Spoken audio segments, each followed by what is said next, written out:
Are we on? Ah, excellent. Okay, hello everyone. It's story time. So, normally we'd be making our way through Sonic the Comic, you know, the actual numbered issues. But we do have an Eternal Champions story coming up, and well, you know, we've gotta listen. We've got a lot of Sega activators left unsold. We need to fucking move this dead stock.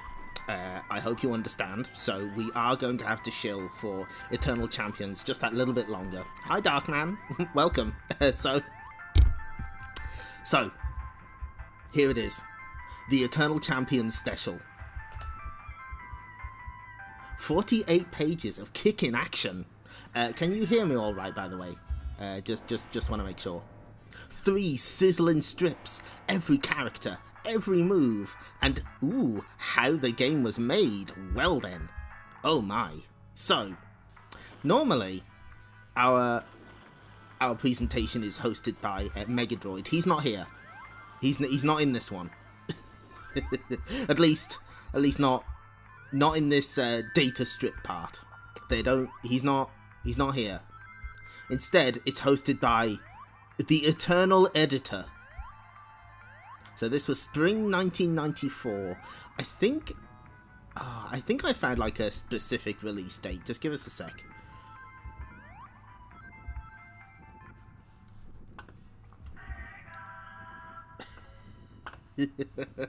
hi, Hog to No Shock. Yeah, they're eternal in spirit. So okay, I do joke a little, but Eternal Champions is certainly interesting. You know, it's a different approach, and generally the Mega CD game is the one that's seen as, you know, the good one. The original Mega Drive pitch is maybe not so great. It's a little jank. The Mega CD one has been labbed.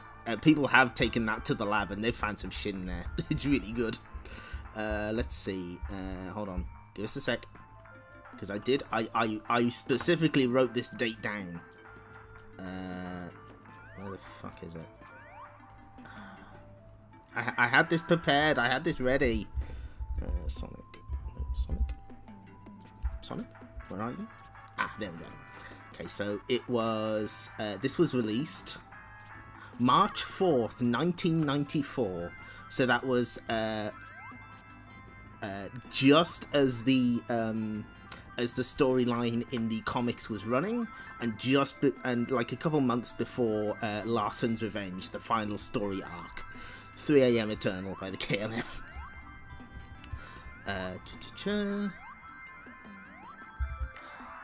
So let's start here. Timelines. Welcome to a new era in action and adventure. Welcome to the Eternal Champions special. Journey with me now into the events that created the hottest new fighting team in the history.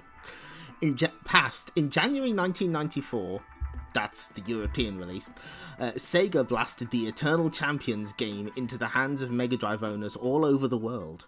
This was a fighting game with a difference, and not just another coin-op conversion. Translator's note: coin-op is a term commonly used in the UK to describe arcade games. For instance, the home computer versions of Teenage Mutant Ninja Turtles were called Teenage Mutant Hero Turtles: The Coin-op Game. It's short for coin-operated, you see. But a whole new game created specifically for the home video game consoles, and to be fair, that wasn't that common. There were obviously like a couple of notable examples. Turtles Tournament Fighters was console exclusive. Things like Power Moves and Fighting Masters were also console exclusive. But something on the level of like Eternal quality of like Eternal Champions, quality in terms of presentation and, you know, marketing, wasn't that common. Yeah, it wasn't the first, but it was early. It was like, it wasn't as common as perhaps it is now. So you were close, Bobinator. It also introduced 9 amazing new characters, all with detailed background histories and incredible abilities. What was more, they came from different time periods in history, combining to form the most unique fighting team ever. World Heroes has some words to say. I'm just gonna say it. Clay Fighter talked shit at world heroes and not eternal champions. What does that tell you? Present, the Eternal Champions have already outgrown their game. First came the sensational Eternal Champions comic strip in Sonic the Comic, Britain's top-selling official Sega comic, and now they star in their very own special. This is your chance to meet the champs. That's our pet name for them. They let us call them that. In 3 brand new comic stories, including the never before told origin, plus their own individual detailed biographies, you also get to see the most complete list of game moves and special moves seen in any magazine. What lies in store for the champions? As far as their comic exploits go, a new series for STC is already in production, the first of many return appearances. As for their games appearances, check out the Genesis of the Champions feature beginning on page 24. Michael Latham, producer of the game, drops some mouth-watering hints about new Eternal Champions games.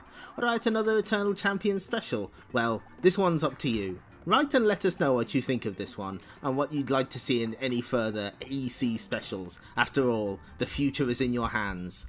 Eternally yours, the Eternal Editor. So we've got 3 comic strips. We got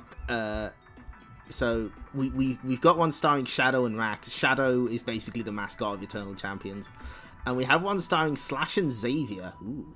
Oh shit! This has got actual credits. Thank God. Some of these specials didn't have proper credits. Eternally yours. Eternal Ed is getting a little too affectionate. Yeah, that's that's the kind of thing you get from a particularly bad Love Wanted reply. Each champion in detail, plus the first ever definitive moves summary with nearly 48 moves and special moves for each character. It was impossible to fit them into the game's manual. EC Special brings you every move for every character. It's going to be every normal, every command normal, every special.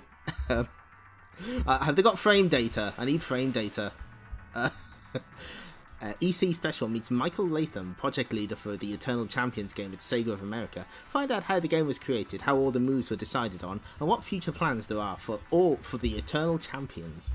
Michael Latham, it seems, very kind of open to having interviews, because there's a lot of them with him. He passed away a couple of years ago, I believe, but he was always very open about talking about Eternal Champions, and it feels like it was a project that sort of meant a lot to him, so, you know, that's good. Yeah, oh god, there's so many fucking moves in Eternal Champions, and some of them are like, hold these buttons down for 3 seconds. You would never figure that shit out on your own, anyway. So, this is, Death Isn't Forever. So we got the actual like summaries in the game are like, the biographies are really fucking long. It's a good thing that the biography page has like some really good music. 1994 AD, ninja assassin Shadow Yamamoto plunges from a Tokyo tower block. 2030 AD, bounty hunter Jonathan Blade is felled by a deadly plague. Kind of.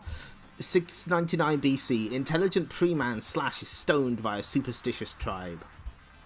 1899 AD, acrobat and revolutionary Jetamax's Highwire Act ends in sabotage.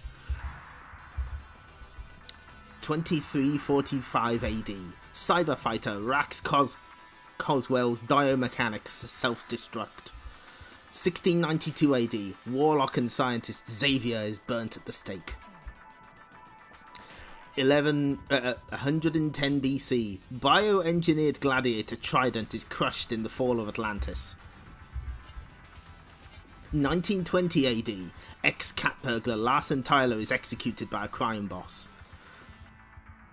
2101 AD, vampire biochemist Midnight can't survive a stake through the heart.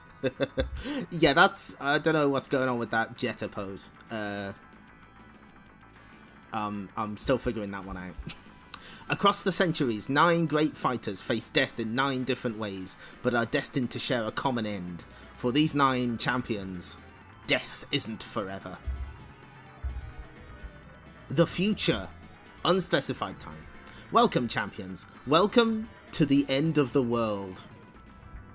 You are summoned here to Fortress Eternity for the ultimate battle for the future of humanity itself. I am the Eternal Champion, and this is my domain. You will be trained here for the day of determination, when the strongest of you will be chosen in combat. Okay, so 1995 AD, Bobby stuck a fork in the toaster, unused character. Not as strange as some of the characters in the CD version. So, unlike the actual comic strip in Sonic the Comic, this follows the game's plot, because in the comic, they're like an X-Men-esque super team, which is a little strange. This is no heaven. The city is dying, along with the whole planet. Oh, sorry, let's try that again. Yeah, the Eternal Champion actually appears in one of these. Good for him. By the gods, are we in heaven? This is no heaven. The city is dying, along with the whole planet. I am charged with the powers of the great martial arts masters to maintain the balance between good and evil, but I can no longer continue alone. I need one of you as my new champion, to battle the evil overlord who threatens to destroy the balance forever. The rest will return to face your fates. No way, pal. I don't know how we got here. But if you want to do any more eternalizing, you get me right back to the Cyberdome. Rax Coswell, your skill as a cyber fighter is much acclaimed, but your listening skills are certainly lacking. Oh shit, he's doing the fucking Geese Howard parry. Predictable. You are in no position to demand anything. If you beat your comrades in combat, then you will have beaten your destiny and will live to fight for the future. After that display, I suggest your chances are slim. Now go, all of you. You must prepare for the day of determination. Yeah, he's going for that Dragon Punch, but can't beat that parry. Next morning, the battle room. Shadow Yamato hones the fighting moves that could save her life. Oh, they actually referenced the the training rooms, because Eternal Champions has a shit ton of options for training. Like you can practice jumping against things, like laser traps and spikes and shit. Yeah, nice moves, lady. Who's there? Reveal yourself, or face the steel of my twirling fan attack. Definitely not stolen from Mortal Kombat. Oh, he's doing a little golf clap. Larson's. You know what? Of the Eternal Champions, I like Shadow, but Larson's my second favorite. More 1920s private detective / ex-cat burglars in games, please. Give the lady a big hand. Just come to check out the opposition. It is fortunate you have made yourself known. Taijutsu is a deadly art. And he's clapping. Big deal. We're already supposed to be dead, ain't we? Don't seem too bad to me. Our untimely demise is no reason for humour, Tyler. Yamato is right. Death is no laughing matter. I had a stake through my heart. That shit sucks. I spent a lifetime controlling a vampire's urge to kill. It has been hard. So very hard. Okay, bad joke. Believe me, I ain't no killer either. Yet this Eternal Champion treats the escape from death as a favour to be granted to his chosen warrior, when he could enlist us all in the battle to save the future of humanity. You humans do nothing but babble. Move aside. Oh, that's right. They gave Trident a kind of snake voice kind of thing. I like I like Larson just sort of tripping over. He's like, whoop. This battle room is only for true warriors. Okay, this is pretty good. How can I fight when I cannot fathom this mechanical contrivance? Simple human technology, Trident, allow me. We are battling for our honour. We are battling for our honour and our lives. We should have no fears in fighting to the death. In the days that follow, the training is fast and hard. Just gonna let that sit there for a while. As the 9 fighters take on the battle room at each other until flash, badoom, bah, stupid machines.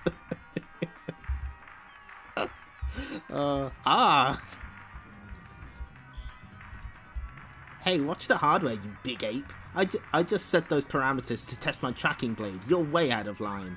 If you touch those controls, Slash, you just make it harder for him. Forget it, Jetta. How can you reason with a caveman? So, yeah, as I remember, like, Blade has a kind of tracking fireball, is that right? And I think someone tested it in the Sega CD version. Like, there's no way to avoid it. You either take the hit or you block it. But, of course, the trade-off is that Eternal Champions uses a spirit system sort of similar to Art of Fighting. You have to have enough meter to actually use it. Slash not stupid. Lady. Blade need all the practice he can get. Hey, enough. Cease your squabbles. The training is finished. But I need to complete... It is over. The battle room has rated your performance. Trident has the highest score and is spared the first round of combat. What? That doesn't seem fair. A shame, as I'm the only fighter with a taste for it. You will have your chance, Atlantean. And after 3 rounds of battle, I will have my champion. From what I remember of the endings, it's very important the caveman wins. Okay.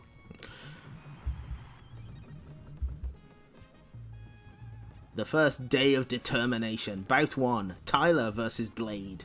Face it, old timer. Things have got a lot tougher since your day. That's why you're fighting with flashlights, Blade? The winner, Larson Tyler. Good. Bout 2. Jetta versus Midnight. You have met your match, Jetta Max. Even your phase speed. That's her special power. Doesn't make you too fast to be beaten. Curse you, vampire. The winner, Mitchell Middleton Knight, Midnight. Bout 3, Yamoto versus Slash. Shadow Woman can't hide from Slash's club. Huh? I have no need to hide. The winner, Shadow Yamoto. Also a power she has in the game. She can just... I think she can turn invisible and also turn completely, like as you see here. And that means that she can't take any damage.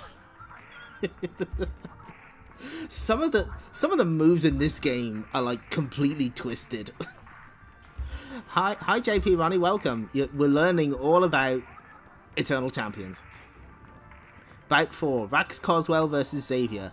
Energy weapons locked and loaded. Ah, my dragon staff shall reflect this knave's magic. Ah, these are no warriors. They act like clowns. Result, dead hit. Does that mean a double KO? Does that mean what I think it means?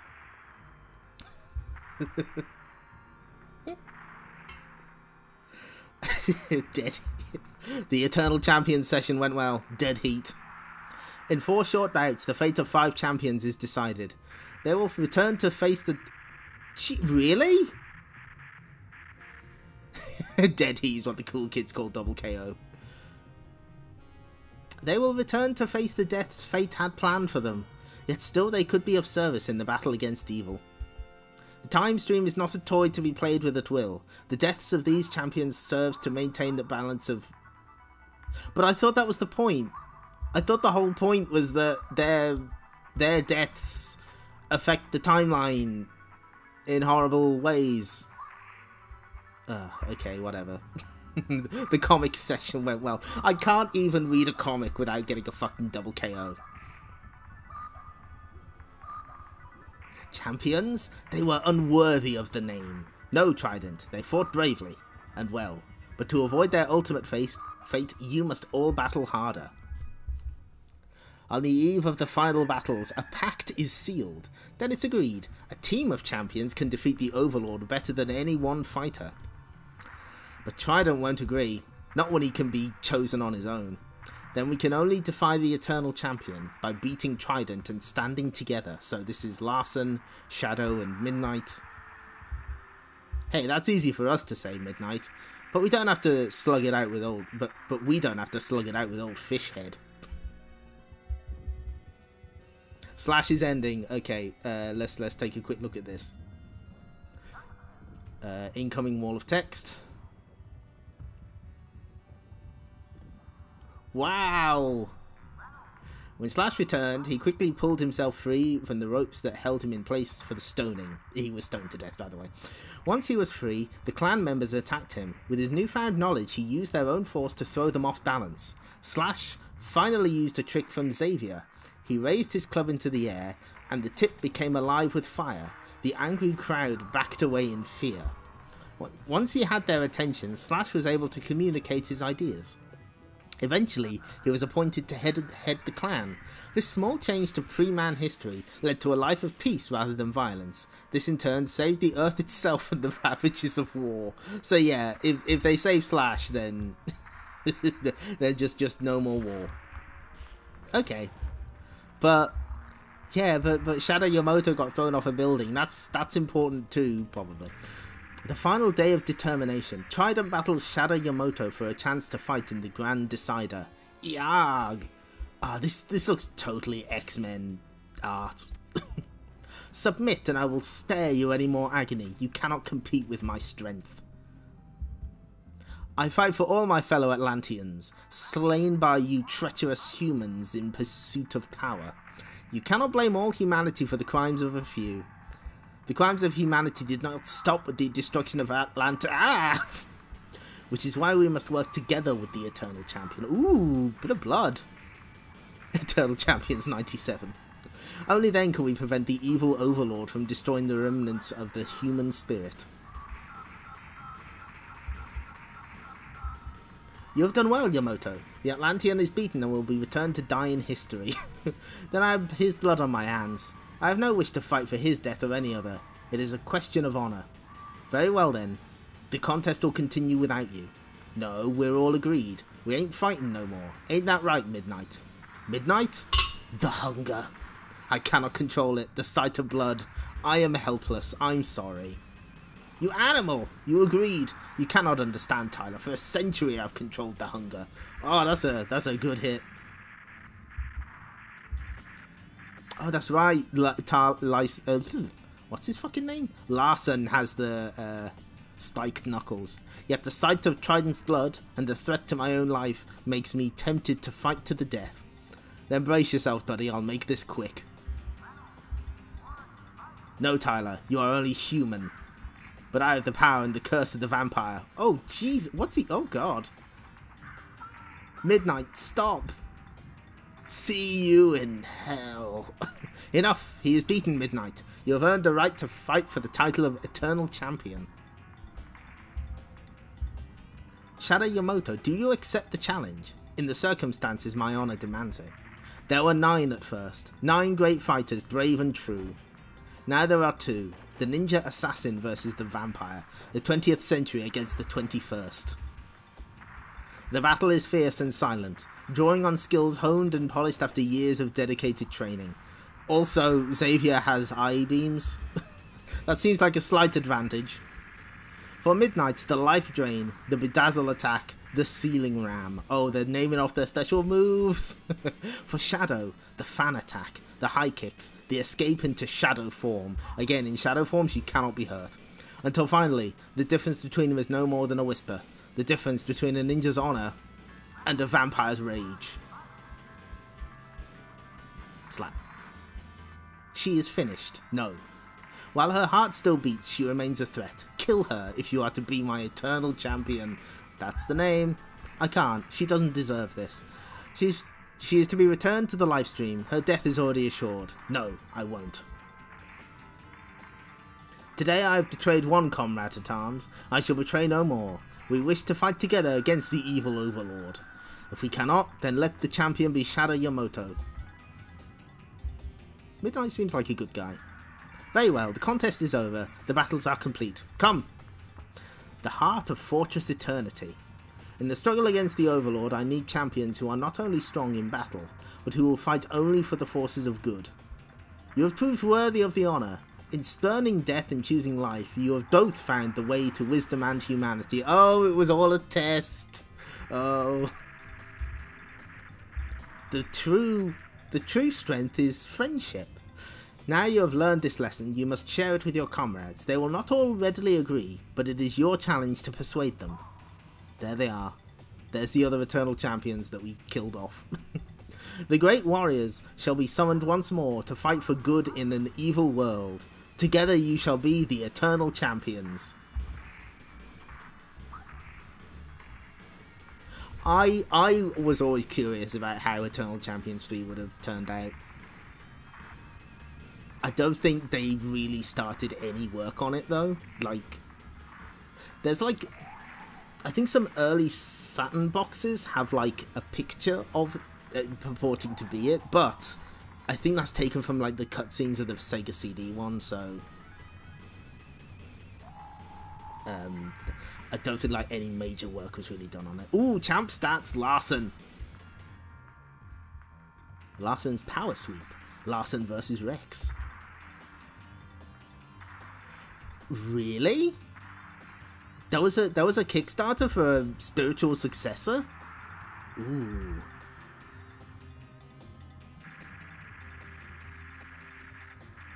Oh, sure.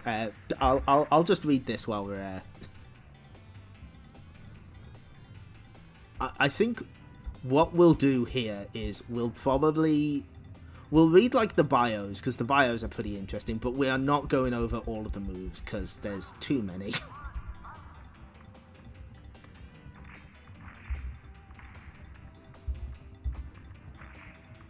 Yeah, Larson got the oh, I have a real copy of Experts. Okay, you know what? We got time. I can tell this story. So, I noticed at some point last year, I think, that there was no scans of the Experts manual online, and I was like, I kind of want to figure out how to play this game, but without a manual, that's going to be impossible. So, are there any scans of it online? No.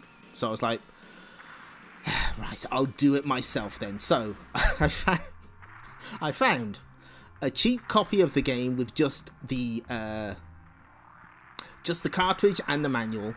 It was like not even $30, I don't think. Ooh, okay. Thank you very much for that. I will. That is very useful. We're gonna. I'm gonna keep that there. He was trying to get. Oh, he was trying to get the rights. Eternals. I think I remember hearing about this. I like that sounds vaguely. That sounds vaguely familiar. Thank you for that. That's really helpful. Oh, and there's the picture of the back of the box on the Saturn. So anyway, so I bought like a cheap copy of the game of Experts with just the cartridge and the manual. Found a reproduction of a non-existent PAL version of the game's cover art, and managed to get an empty Mega Drive box. So I fucking Frankensteined my own copy of Experts, and then I scanned the manual, and now it's up on archive.org and Sega Retro. You're welcome. Because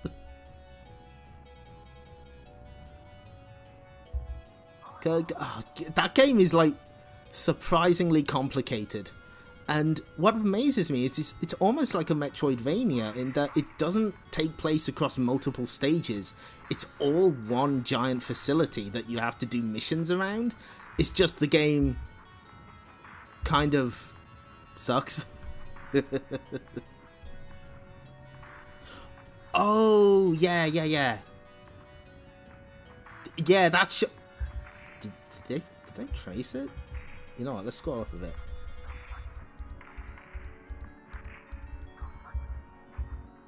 It's not quite. No, it's its own art, but it's very. That's pretty close.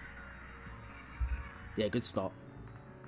Yeah, I know. The Experts did not get a European version, but I can pretend I had one. Oh, Experts is so fucking bad.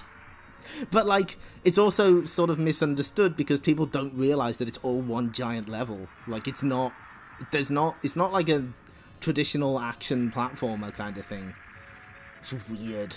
Anyway, so that was me Frankensteining my own copy of Experts into existence. So let's learn about Larson Tyler. whose name they keep spelling wrong, by the way. Sometimes they spell it with an S. Former occupation, cat burglar, petty criminal. Fighting style, praying mantis kung fu. Time zone, 20th century. Executed by crime bosses, Chicago, 1920 AD. Yeah, knowing that it's one level, it doesn't help. Living in an era of organised crime and gangland bosses, Larson Tyler learnt his illegal trade under the wing of Mr. Tagliani, one of the most powerful of the crime syndicate bosses. Larson, however, had one serious flaw in the eyes of his criminal masters. He would not kill. Instead, he used martial arts moves to immobilise his attackers. Noticing that they're emphasising the fact that the champions will not kill. Interesting. When asked to secretly take a package to the head of another crime syndicate, supposedly recovering in a hospital, he instead found the incorruptible chief of police there. Realising he'd been set up, Larson tried to throw the package out the window, but it was too late. The bomb killed Larson, the police chief, and most of the people in the hospital. That is one big bomb. Looking like a typical private detective of the period, save for cat's claw hand weapons, grappling hook, and shoe blades. Mannerisms: chews gum, watches everything like a hawk. Likes Jetta Max a lot. Ooh. Somebody get on the Larson X Jetta tag on fanfiction, please. Thank you. She admires him for his unswerving refusal to kill unless he really has to. He admires her for her revolutionary ideas and hatred of tyranny. Larson keeps himself to himself most of the time, and is neither liked nor disliked by the rest of the champions. Dislikes unwavering, except when not. They'll only kill each other. Do they remember which game this is? I know, right? This was before the Sega CD version with all the gnarly death animations. Dislikes, hates pasta, especially tagliatelle. Oh, sorry, I'm really sorry. Tagliatelle. Is that it? Or is it tagliatelle? I'm sorry, I'm not familiar with that. I know, hates pasta, what the fuck? As it reminds him of his old boss. Usually calm and unflappable, Larson has developed a neuroses about sudden loud bangs or explosions. It gets him trembling every time. I got blown to... Oh, we can't say that word once, he'll mutter under his breath when asked about it. So, as... Oh my god!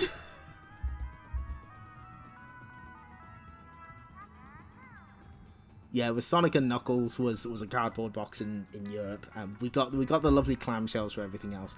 So okay, we have like a little move grid. So it states exactly how much damage everything does, and it looks like it's got near and far away versions of moves, close and far. So that's so that's like 30 moves from just the buttons. Insult. Taunts the opponent with gestures and body moves. Now this is weird because it sort of explains what some moves do. Oh yeah, rage quit. You better have a 6-button controller, boomers, Megadroid. Thank you. I think like in one of the Q-Zone bits, they specifically say, yeah, please have a 6-button controller ready. So it's got percentages of how much. Jesus Christ, the ceiling drop does 25%. What the fuck? I guess you have to do the ceiling crawl first, and you know, hope that it hits. Ooh. Reflecting projectiles. Move away from opponent and press X just before projectile hits. Ooh. I wish it said how much spirit they take, because that'd be useful info. Oh yeah, just press AYC together. Human fingers can do that. You can't. Oh, you gotta play this on the arcade stick. Which move is that? Oh, you have to hold them. Oh, that's fucked. Oh, that's no. I don't like that. Okay, moving. Oh, Shadow. Very famously, Eternal Champions was originally a different fighting game project, and when Michael Latham got onto it, the only thing he kept was Shadow. That's it. Corporate Assassin. Taijutsu Ninjutsu combines the precursor to Judo with the ninja art of invisibility. From the 20th century. Pushed to her death from top floor of office block in Tokyo, 1994. I think in the game it was actually 93. A deadly corporate assassin working for the Black Orchid Corporation. Shadow's job was to liquidate certain individuals whose activities were at odds with the group's international business objectives.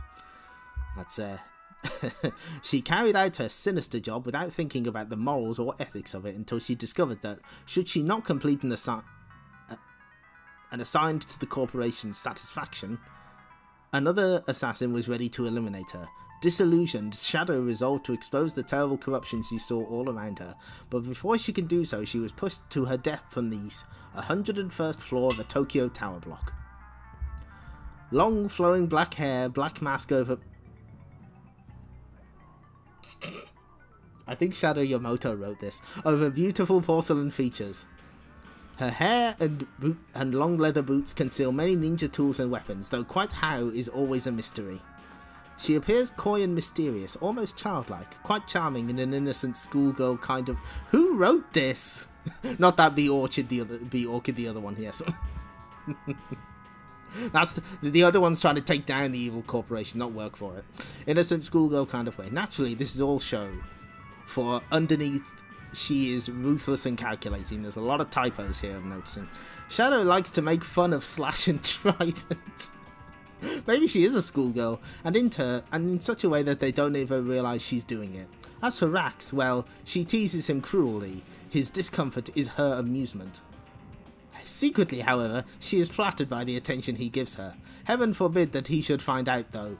She'll say to her friend, Is Shadow Yamamoto a tsundere? Is that... Oh my god. Oh, she's Sun. Excellent. Shadow cultivates an air of mystery, shrouding herself in a web of lies and contradictions. Few people ever get to know the real Yamamoto. And they're also changing the spelling of Yamamoto. Sometimes it's Yamato with an A. Since falling from a Tokyo tower block, she has developed a fear of great heights. She particularly dislikes missions in which she has to abseil or climb. She also has an unlucky number, 101, the floor she fell to her death from.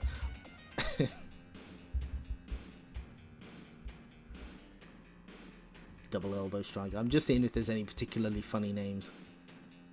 Spin around rear heel kick. Heel spelled wrong. Heel spelled wrong repeatedly. What's the highest damage we got here? Ooh. A close button Z, 12%. And you can get the same with the jump up or jump out. Now I wanted Eternal Champions dating sim. Absolutely no fighting, just trying to date all these cavemen and mobsters. You know what? Yes. As long as Sega doesn't do it as a really bad April Fool's Day joke, they should do it for real. So, Shadow Mode is... I think that's the one where, like, you become completely... you become impervious to damage. Like, you just don't take any damage at all. Back for half a second. Down, up, B. Oops. Too far.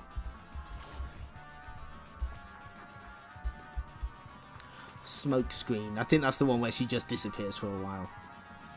There's like, how many different combos to do that? X, Y, and Z, or A and B, or B and C, or X and Y, or O and Z.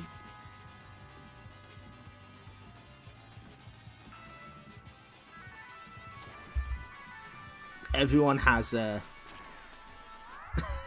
if Shadow's afraid of heights, maybe she shouldn't have a stage on a rooftop. Just turn off your hitboxes. Totally sane move.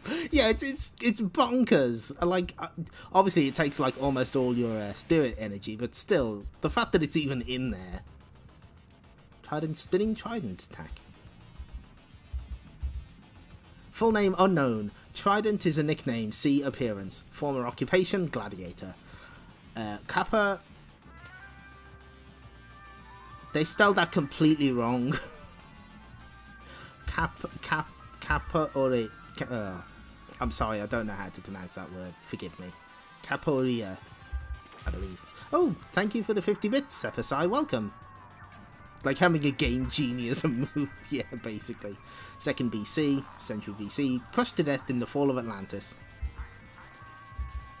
An ongoing power struggle between the Atlanteans and the Roman Empire finally came to a head when Atlantis tried to persuade Rome to join forces with them. The Romans wouldn't cooperate. For them, supremacy or oblivion were the only two options. They took the offensive, determined to drive the Atlanteans into the sea. To help them in their fight, Atlantean scientists genetically engineered Trident, half human, half amphibian, to take on the opposition. Trident was killed when the Roman forces toppled a gigantic stone pillar onto him. This pillar also held up the Great Dam of Atlantis, and with its collapse, the sea rushed in and washed all of Atlantis away. No Senator Root equals no buy, yeah. Capoeira, thank you. I wasn't expecting that word to show up, so my apologies for not getting it right first time, but I do appreciate that. Big Bear's Cave. Where's Straw Bros? The Atlanteans are approaching Capoeira. Oh, yeah, no.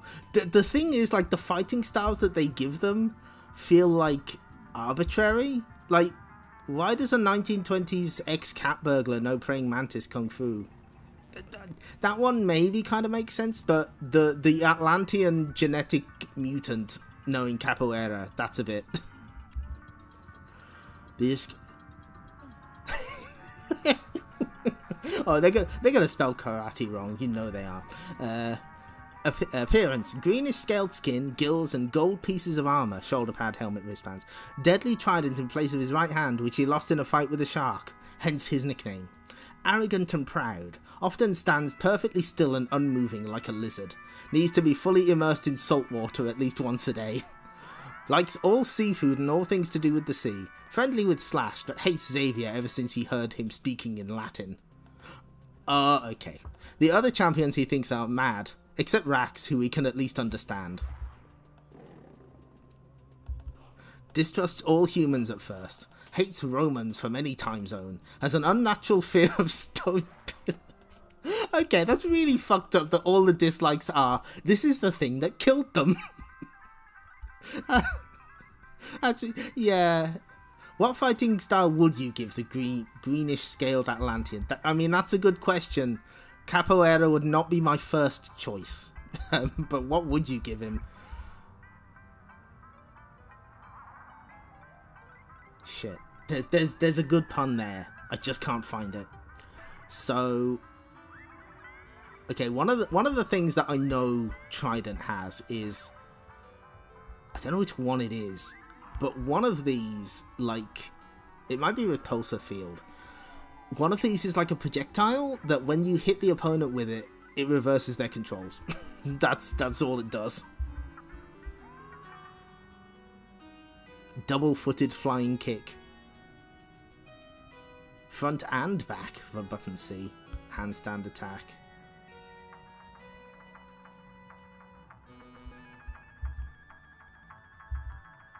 And of course, insult, that has to be there. Rax. Oh, that's a good pose. Rax's cyber kick. Rax Coswell, cyber fighter. You're using Muay Thai kickboxing. That one makes sense. That's fine. 24th century. Killed by virus in his body's system software. Cyberdome, 2345 AD. Don't you miss civilized two-button fighting games? I've been playing a 4-button fighting game for what feels like the past month. It's a good game, actually. It's Cyberbot. Coswell was one of the world's greatest kickboxers, but when the sport was taken over by cybernetically enhanced humans, Coswell could only stay in contention by becoming a cyborg himself. Spelled wrong. His expensive robotic artificial exoskeleton conversion was financed by a well-known crime boss at the time. Rax met his untimely end when the crime boss, wanting to make money on a safe bet, fixed the championship fight at the Cyberdome by planting a computer virus in Rax's system software. Rax dropped dead in the 3rd round. Cause of death, malware. Half man, half machine with several cyber enhancements, robotic sighting device, armor plating, cyber exoskeleton, etc. Walks in a jerky robo-gait, accompanied by the electronic hum of his locomotive servo motors. He hangs out with Slash and Trident because there is nothing Rax likes better than a good hard punch-up. This isn't just because he's a bit of a thug, but when his cyber enhancements go into combat mode, it cuts off certain nerve centers that control the constant pain he feels. Rax has developed a crush on Shadow Yamato and would do anything for her, and she knows it. He is constantly trying to impress her in every way. On the plus side, Rax is fearless, loyal, reliable, and a good tough fighter. He loves Thai food. Dislikes the constant pain caused by his exoskeleton conversion and implants. Dislikes computer viruses. No, they just went with something grimmer. No, that's great. Oh, air jets. He's got like an air dash, right? I think he does. It would be nice if these special moves explained, you know, what they actually do. Sometimes they do, not always. That would be good. Double foot jet strike, 13%. Goddamn. Turn off my pain inhibitors. Ah, no, turn it back on. An explanation or yeah, like pictures. That would be good. But oh, okay. I didn't think this was this early. Okay, we got an interview. How many pages is this? 2, 3. Ooh, okay. There was probably there may have been an advert. I'm unsure.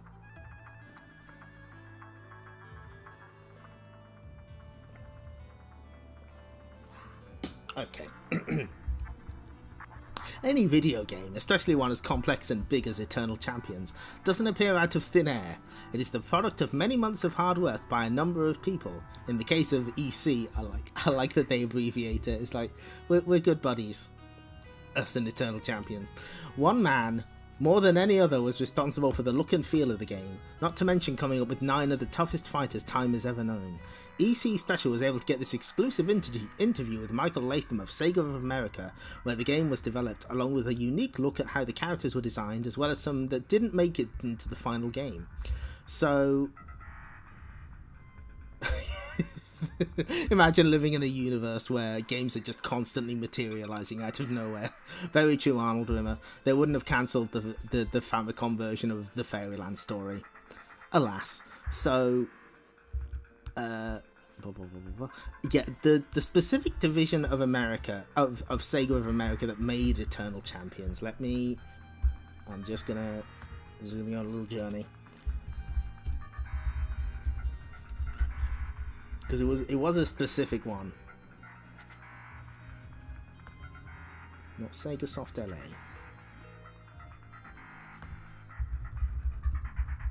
Give us a second. Was it? Is that what they were? Ah, that was it. Yeah, okay, no. Sega Soft LA was their later name. They were also known as Sega Interactive.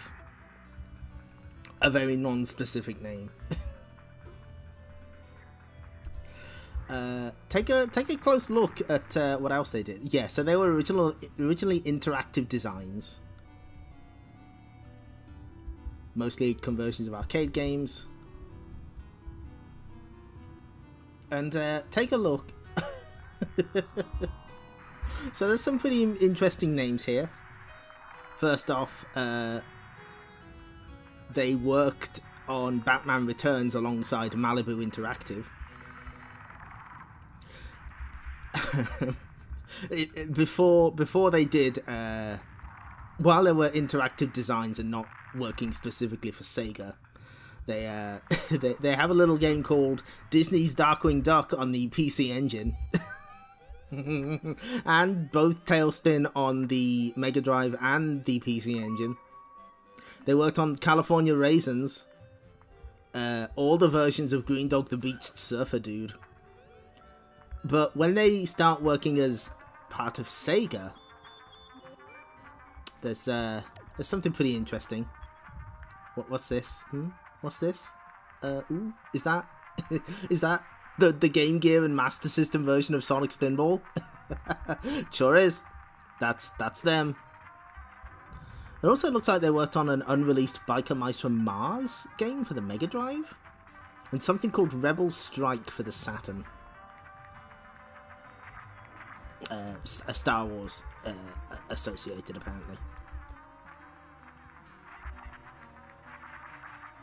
Oh, of course they did Dinosaurs for Hire. Of course they did. So yeah, that's just interesting. Is there a prototype? Ooh.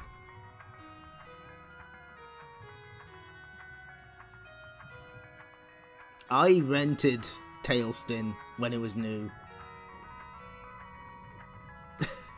I very specifically remember doing that. Yeah, isn't that always the way? The best game that they worked on and it didn't come out. So, how did the concept of Eternal Champions come about? Eternal Champions was a passion product of mine. I wrote the story, created the design, and enjoyed every minute of its creation. I had done several other fighting products before, but I really hadn't had the chance to put all the ideas into one product. So, I believe, if I remember right, one of those products was a little game called Slaughter Sport, also known as Tonga the Fat Man for the Mega Drive. So yeah, that's a famous game, not for a good reason. I loved both SF2 and Mortal Kombat, but I still saw the need for a product that was designed for the home user. I believe that there needed to be a product for players of all numbers and skills. The training modes and instant replay are really useful if you use them. You'll find that you learn better timing, and with the replay mode you can really analyse where you made your technical errors. In addition, I loved the characters. Eternal Champions for Sega is more than just a fighting game. It represents a new gaming universe. We plan to develop a wide variety of games and other products based around these characters. Who had the idea to do EC? EC started around 18 months ago. It was decided that Sega needed to expand its fighting category from Streets of Rage in another type of fighting game that was similar to Street Fighter 2. The first producer proposed a very basic rip-off of SF2 that centered around... What the fuck? What? Oh, I don't like that. What on earth? What could that possibly have been? After reviewing this concept, it was decided that this wasn't quite the approach we wanted to take. The project was cancelled and all that was kept was the name Eternal Champions. Elfmania, I guess, would qualify. That's as close as you'll get. Later, I was asked to restart the project from the ground up. I proposed the approach was to create a game different to both SF2 and Mortal Kombat. It would contain the same gameplay qualities, but in all other aspects employ an original approach. The concentration on the design was based around the home player, since the other two games were based on coin-op conversions. Sega liked this approach and took the risk of not just doing a quick knockoff. Since I was going to write the full design, it was decided to keep the project at home within our own internal development group, Sega Interactive.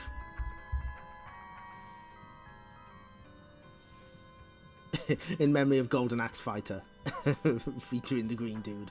I kind of like Golden Axe the Duel. I think it's all right. How long did it take to develop the game? As I said, Sega was planning a fighting game about a year and a half ago.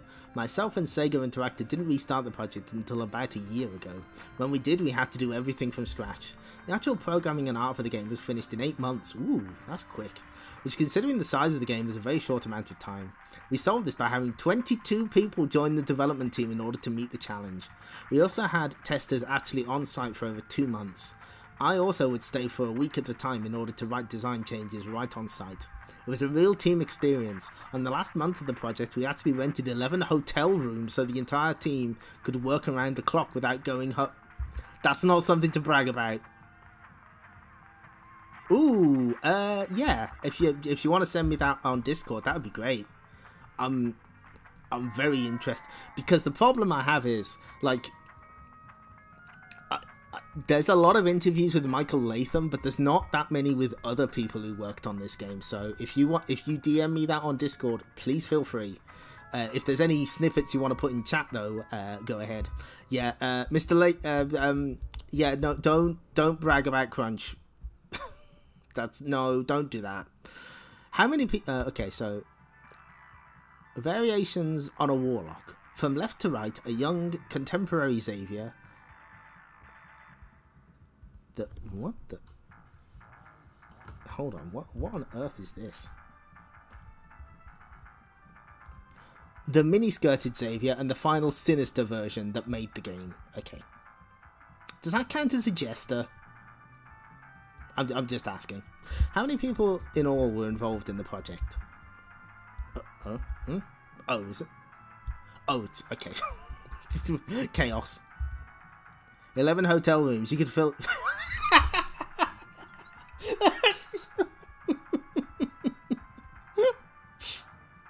Oh, it elaborates on the dwarf beating. Oh, okay. Yes, please. Send me that. 11 hotel rooms. You can fit over 50 Melty Blood setups, maybe more. Thank you, Octano Shock, for making the joke I would have made. Okay, thank you. You know what? We'll just quickly... I'm just gonna quickly skim this, see if there's anything to read out. Otherwise, I'll peruse it in my own time. Thank you very much. I love to hear that kind of thing. Okay, what we got here? Oh, wow! Oh my god! Like, first sentence of this, and I'm like, oh shit. Here we fucking go. Okay, you know what? We're putting that in chat. You gotta see this. Yeah. I'm gonna... Fuck it, we read it out in full. So this is from Scott Burfield. An interview from 2006. You created the concept and initial character designs for Eternal Champions. What did you think of the final product? It was boring. The art was boring and the controls sloppy. It felt like it was developed by people who had never played a fighting game in their lives. The product that shipped had only 3 things in common with the original concept, as it proved. 1, it was a fighting game. 2, it had the same name. And 3, Shadow, the female assassin, was in the original concept in the final product. This is so interesting. Thank you so much for sending this, Bobinator, because... Okay, you know, I'll talk about it when I'm done. The original idea was to go way over the top and make a really crude, funny, and artistically striking game with really tight controls, basically ripping off SF2's control scheme. The characters were all designed after an artist named... Simon Biz... Really? Simon Biz... Oh my god. Simon Bisley, he's like a big 2000 AD artist, so they did it in his style. I tried to get Simon to do the art, but he was booked for more than a year doing comics and couldn't do it. Understandable. The characters were supposed to be larger than life heroic types, but with humour. For example, the barbarian fighter had flies buzzing around him all the time, and his idle animations include scratching inappropriately. We were also going to have minigames for training your character. Oh.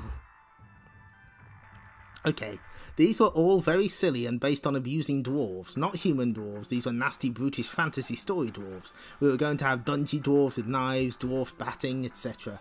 Imagine the X-Men Danger Room with dwarves, with knives. Basically, the game that shipped sucked all the flavour out of the game's concept, and while they did some sort of innovative control things, the execution was sloppy. The CD version was improved, but I think they made a pretty bleh product. A, that is savage. B, that is... Oh my god. Fuck. Oh god. Simon Beasley, that's amazing. Again, thank you so much for sending that, Bobinator. That's incredible. Wow. They really talked. Okay, so right. I saw a history of Eternal Champions thing many moons ago, and what's interesting there is how they phrased that. In this it's the Kim Justice video. It does a pretty good job, but it's just very funny that the way it's presented there is like Michael Latham saw that there were only took like 3 things from the original concept, and this guy's like, yeah, they're the only things that survived from our version. It's just like seeing it from a different perspective. That's really interesting. Yeah, and like the interview here is a concept based around dwarf dashing, and it's not that. Ah, that's really good. Oh, that adds so much context. Oh.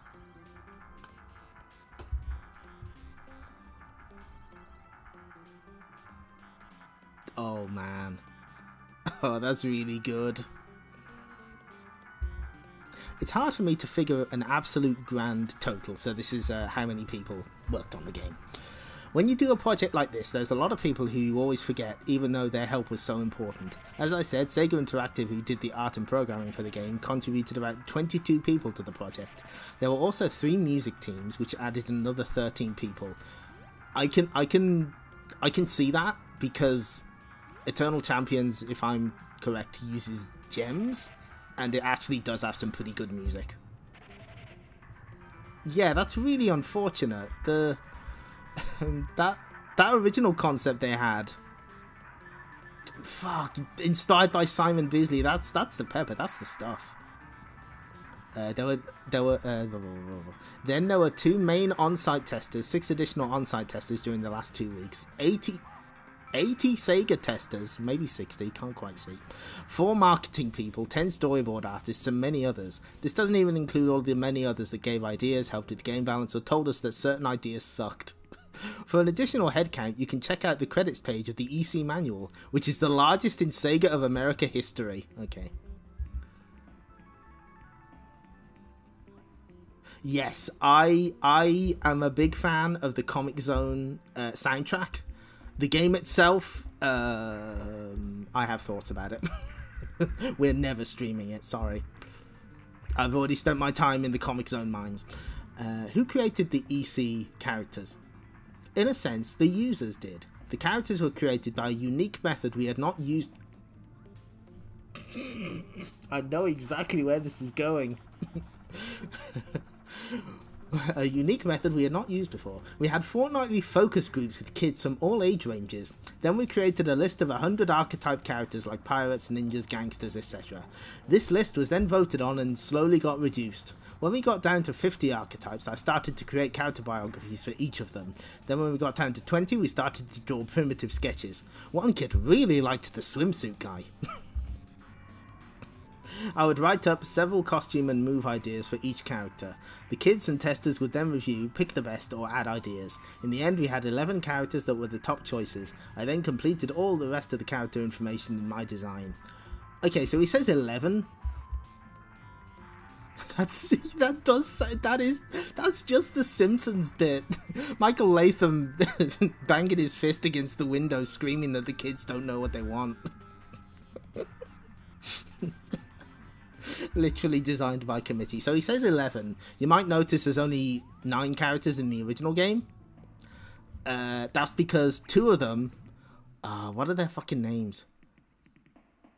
I think it's Chinwoo and Blast were cut and they were added to the Mega CD version as secret characters instead. How were the mannerisms of the players decided on? One trait in successful video games is the need for the character to have distinct mannerisms. After spending half a year writing all the moves and biography information, the characters really became real. I could close my eyes and see these characters moving around and performing their moves. A couple of their mannerisms were also improved by the artists, since they also grew to know the characters very well. It really takes a talented crew of artists to make these small mannerisms work. My favourite 2 are Larson's coin flip, and the other is Blade's powering on and off of his power cuffs. He has like this really elaborate animation. Chinwo, yes, that's the one. Their backgrounds are in the final game, just given to other characters. Ooh, that makes sense. I know that Sega Official magazine, like they did coverage of Eternal Champions, like in their first issue. Shadow is literally the cover star. And they accidentally used like Chinwo and Blast artwork for some of the character profiles. If you hang on a second, I know we're taking a lot of diversions here, but this is our main. We're not really doing any other reading tonight, so let's see. I should be able to find that. I actually posted about this.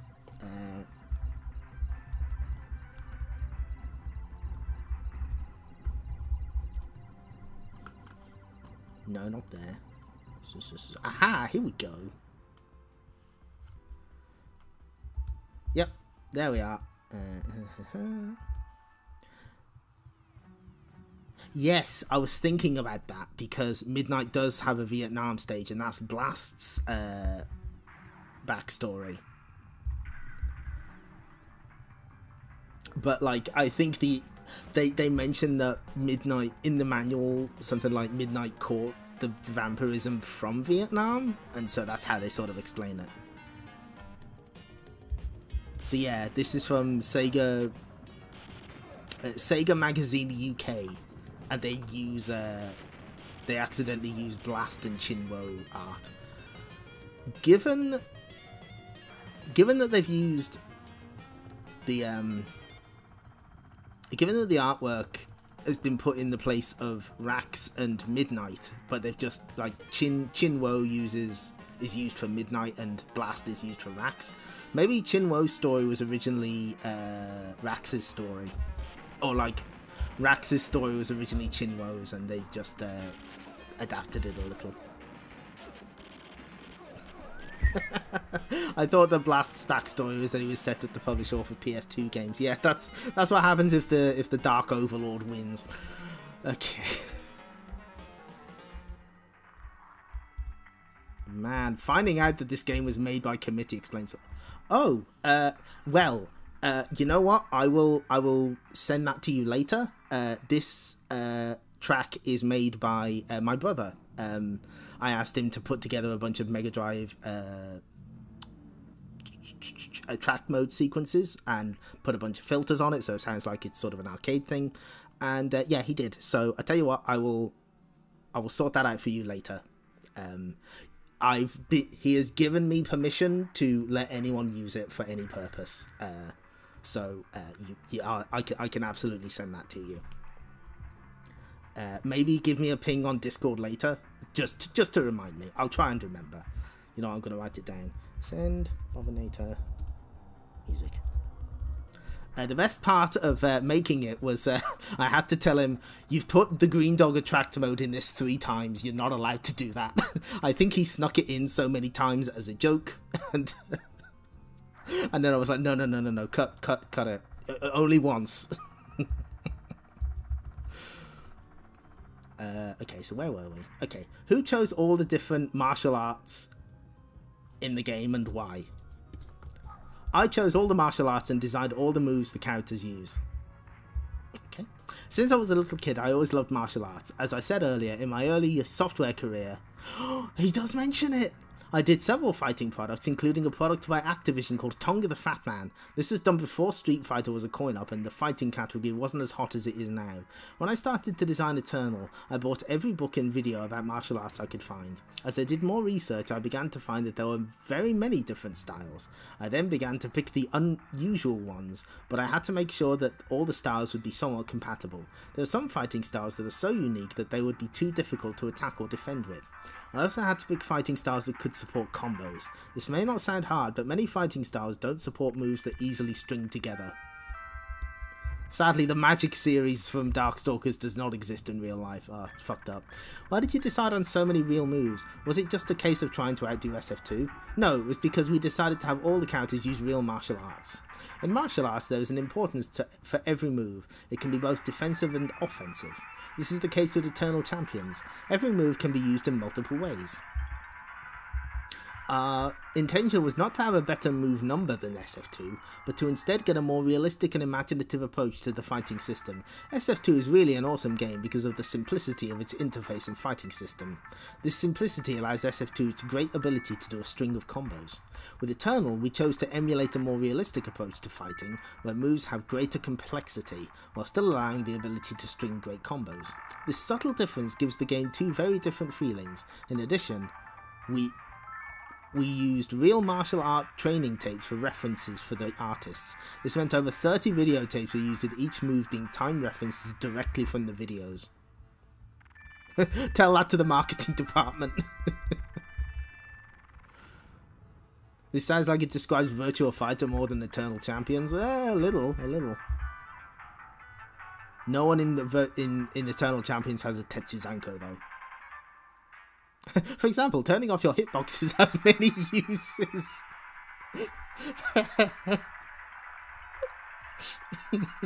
Oh, bless you, chat. You've been really good tonight. Thank you. How did you create all the names for the moves and how long did it take? As I've already said, many of the moves are actually based on real martial arts. I researched the moves from videos and books. I tried to keep their original names, but I sometimes changed them to sound a little more exciting. However, I did write all the original names for the special moves. A few of them changed as the testers came up with even better ideas. This took a lot of time and was constantly being changed as we learned that certain moves needed to be adjusted for gameplay. The game design manual was over 800 pages long and the moves descriptions took up at least 400 of those pages. We were still coming up with names right up to the final testing of the product. How useful are the combo moves? How deep do they go? From Spy to Acrobat, from left to right, Jetta began life as an Emma. Hold on. This text on this background not easy to read. Life as an Emma Peel style British spy. That's the one from the Avengers, I believe. Not that Avengers, the other Avengers. Then became a circus performer, and finally, with costume change, the Russian circus acrobat as seen in the final game. Emma Peel, thank you.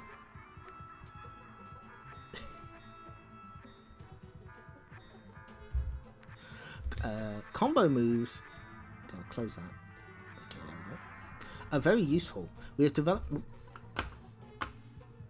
Mouse is on completely the wrong screen. There we go. That's better. I don't want it hovering over the stop streaming button. Combo moves are very useful. We have developed and discovered a wide variety of combos. We've been in the lab. We've got this game under a microscope. More combos are being discovered all the time. The primary difference from SF2 combos and our combo system is that each of our characters have different ratings. What? These different strength, damage, equilibrium and resistance ratings mean that each character may be more effective or less effective against another character. So that's kind of an early example of like different health levels, I guess. And I know Dead or Alive has a weight system where lighter characters can be comboed more easily. The Avengers that used to come up when you first googled the Avengers before the 2010s. True. As for how deep the combos go, we are still looking. Even as we speak, we are still in the lab.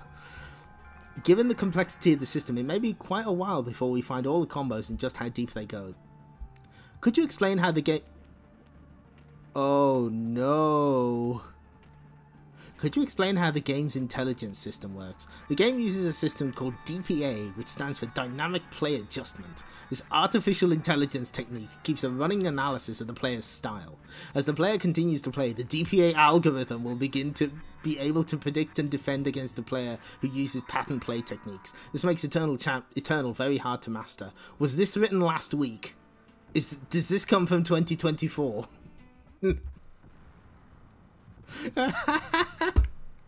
Oh, but yeah, he's just describing rank. Everyone in the 90s claims to have invented rank, but no one has actually seen it. How much of this is bullshit? Yeah, VF has the weight system too. That's right, Hog to No Shop. Rise of the Robots made the exact same promise. That's true. When people use pattern plays, which DPA can detect, most people use pattern plays, which DPA can detect. This is not to say that the system doesn't have some weaknesses. Sometimes the system will fail to protect against the most simple move because it doesn't consider that move a threat over another type of move. When we do the next version, it will be really sophisticated because we will be able to improve this technique even further. That's right. Get your set play Eternal Champions flowcharts out of here. DPA is coming for your ass. More games should be like Gradius, labelling rank as options. Does this... I don't even know if the game actually has it, because I fucking can't beat this game. Most people can't... I can't even get to the final boss, and when people do, it's like a fucking... How many life bars does he have? 5? There are 3 training modes: Dexterity, Hollow Trainer, and Practice. Are they necessary? They're as necessary as the player wants them to be. A practice mode is like a piece of exercise equipment. It only helps if you use it enough and use it right. One visit to Eternal's training area won't make a difference, but if you work to raise your training scores, you will gain better control of your character. The training modes also teach you to use your core moves rather than just using the specials. Mastery of the core moves is the difference between a novice and an expert. To be fair, this might be one of the earliest home console games with like a practice mode, because I'm really struggling to think of any other games that would have had it.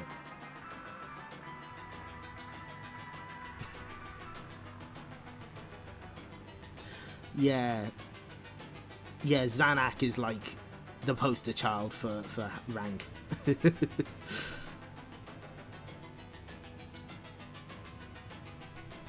Oh yeah, Fighters History Dynamite, the SNES game, the SNES sequel, that would have had, that has a training mode. So what year was that though?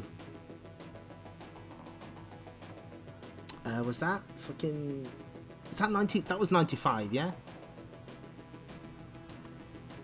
Sailor Moon S. Oh, that's good. Good. Excellent. Are there any different endings or Easter eggs, secret menu screens in EC? In Eternal, each character has a different ending where they are returned to the life that was stolen away from them. As for any hidden features, we were so busy adding options we didn't have a lot of time for Easter eggs. If you have a... What? Huh? If you have a Game Genie, you can actually use it to take on other characters as the Eternal Champion. One never knows though, maybe there's something there. If it is, even I don't know about it. 95 for F8, yeah. So, yeah, okay, so Sailor Moon S is another early one.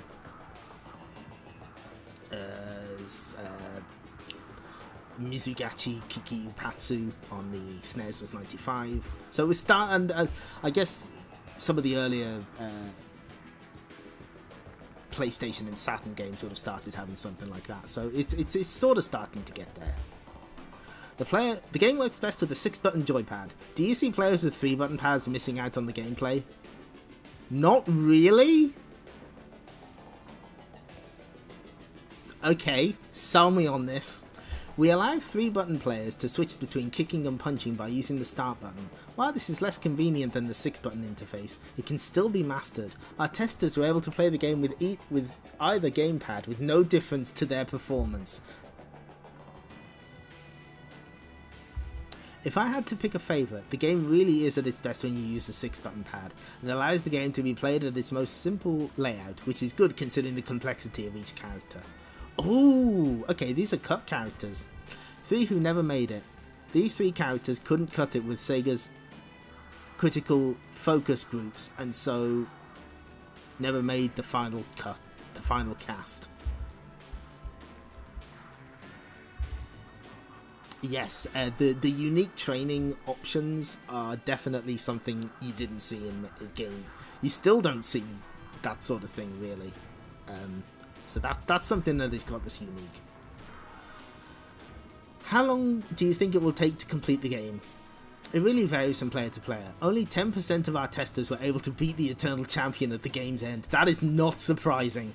When you enter the contest in Eternal, you enter a really tough challenge. There's no exit or way to change characters. When you choose the contest mode, you are fighting for the life of the character you choose. You must either beat the other contestants or turn off the machine in utter defeat. When you lose, you go back... That's right. That's right, you go back 2 characters when you lose. I thought it was just 1, that's fucked. And when you face the Eternal Champion, you have only 2 chances. This may sound fierce, but when you're fighting for your life, it's no easy task. Yet you... they cut off continues. Yeah, I think I'll choose turn the game off, please, Bob. You gotta go back to Super Macho Man if you lose to the Eternal Champion. I am convinced. I think they did that because of rentals, probably. I know that that's an easy thing to blame it on, but there is documented proof that The developers did do that. We have those Lion King prototypes. They don't lie. In what ways do you think EC is better than SF2? I really try and avoid this comparison. The team who did Eternal, including myself, are big SF2 fans. I used to be the Office SF2 champion until some testers took me apart.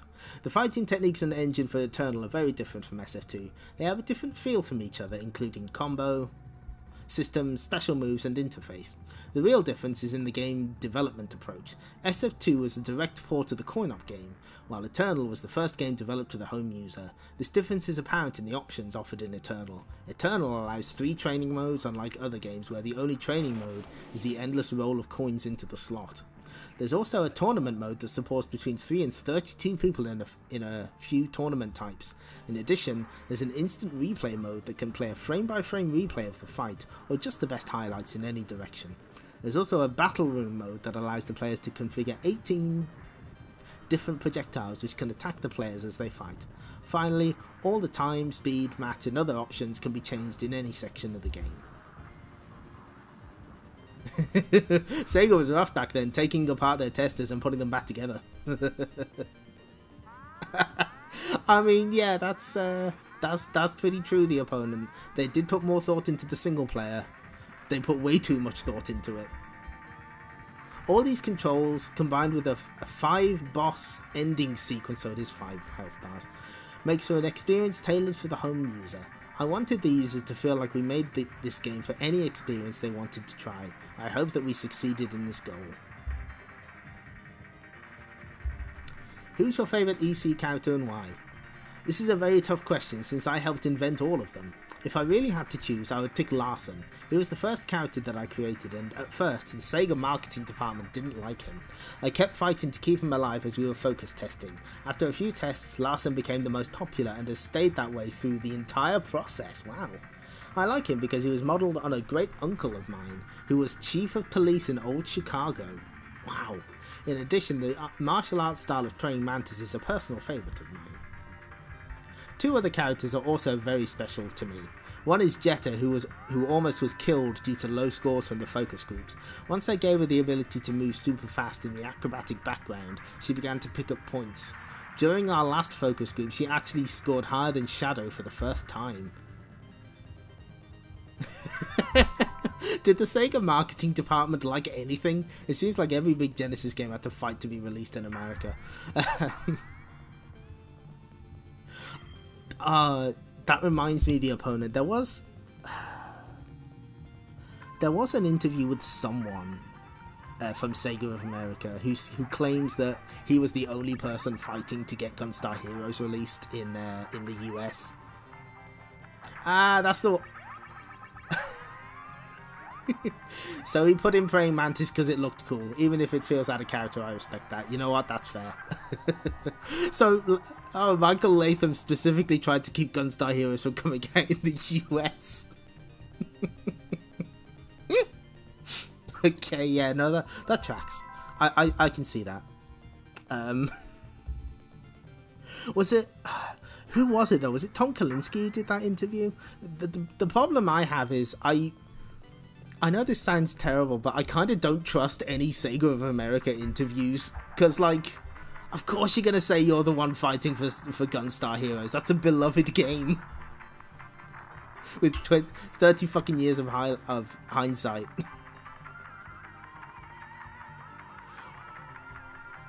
I'm going to have to... If anyone has, like, the link to that interview, that would be very helpful. All the cool stuff people were actively trying to keep from them.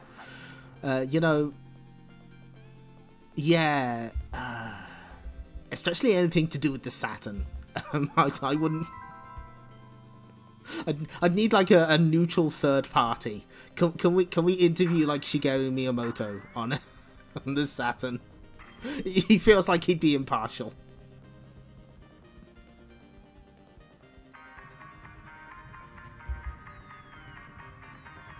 But yeah, at least Europe got Alien Soldier. We did get that. I have a real copy of that one. Unfortunately, I don't know whether anyone asked while he was alive. Latham passed away a couple of years ago. That's why I don't want to be too harsh on him, because he can't exactly defend himself. But it is pretty funny that he kind of threw the previous team under the bus. Yeah, it was. I think it was either 2021 or 2022. It's understand, you know, not the most common knowledge in the world. So don't beat yourself up too much. So where were we? The other character was Xavier. I really loved the character, but we could never get his costume right. He always looked like he was wearing a bathrobe, a miniskirt, a pilgrim outfit, or many other inappropriate variations. Albert Coe, the project's lead artist, finally solved the problem by giving him the costume he now wears. I really like Xavier because I feel his special moves are the most unique. 2021, thank you. Yeah, I thought it was around that time. Are there any plans for a special edition of the game? It's a little early to talk about this in detail yet, but the simple answer is yes. We actually plan to do a lot with this game and its universe of characters. Ooh. We are planning a 32 meg version that will have 4 new characters, plus all new features and moves for the older characters. This version currently is codenamed Eternal Plus. We are also planning a CD version which will be in 3D. Huh? In 3D, you say? A Game Gear version which will be a combination of side-scrolling fighting and a couple of standalone games that star Larson and Shadow. So that Game Gear version, if they're talking about standalone games that star Larson and Shadow, that can't be Chicago Syndicate. They must have planned like another version of Eternal Champions for the Game Gear. That's wild. 3D.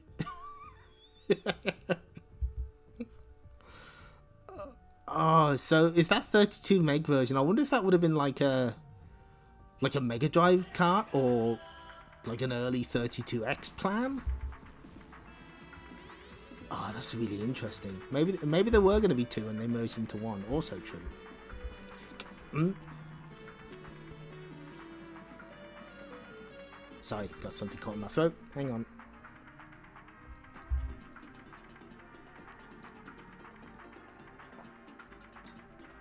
Well, fortunately, they explain a bit more here.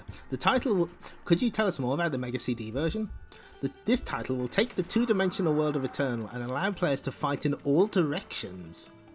In addition, we are planning full Cinepack movies of the characters being rescued from their deaths, the win sequences, and a lost sequence which shows all the losers being returned to their death. All Cinepack animation will be done on Silicon Graphics machines.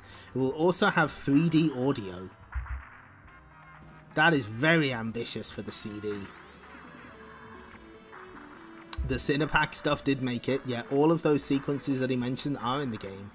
Like, when you get your character's ending, you see them evade their death, and then you see every other character die horribly, which is very funny.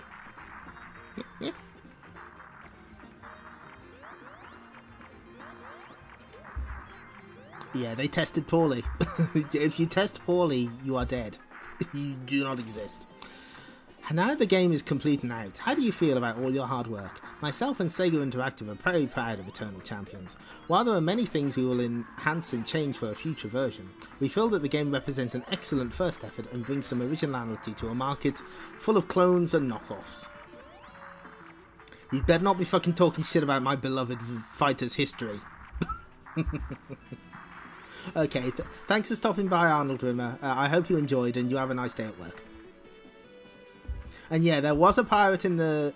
There was a pirate and there was... Who else is in the Sega CD version? They added a pirate, a cowboy, a voodoo priestess, and an Egyptian king, I believe, pharaoh.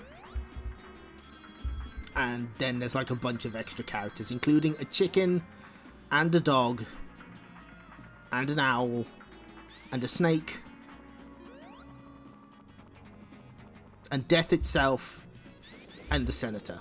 So,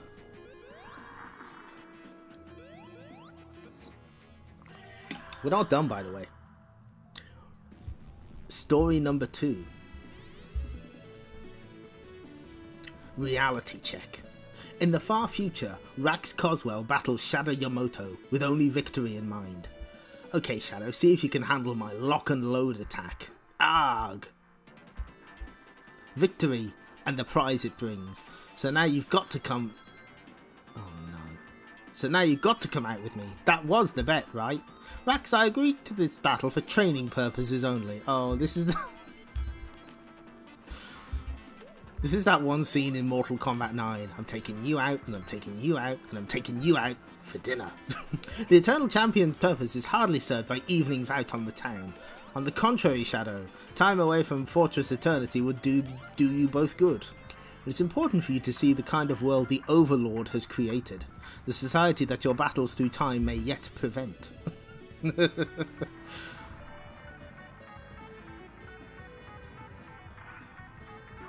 Is the Senator's ending something like he vows to be a better politician or something? Or does he start World War III? It seems like those are the two choices.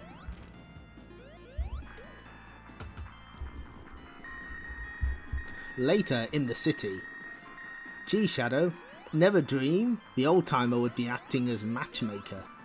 He has no more romance in his mind than I, Coswell. Now stay alert. This is the place he mentioned. The Dream Bank. Ooh. He rats out his fellow politicians and goes on to write a book and makes tons of money off it. That's the realistic ending. Yeah, there we go. Huh. Some night spot. I've seen more action in a cemetery. In Tokyo, in my time, we have karaoke bars and video arcades. Game centres, almost. He died by heart attack when his re-election fails, but in the ending he survives and uses his concession speech to expose all the corruption in the US government. His political career ends immediately, but he makes a ton of money from writing about it. Good.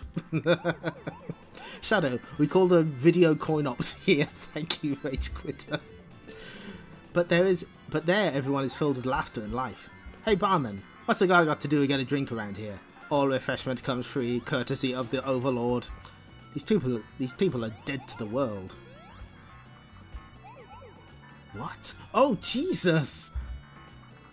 Oh my god!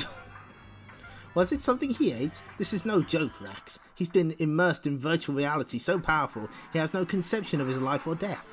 The Overlord provides for every need.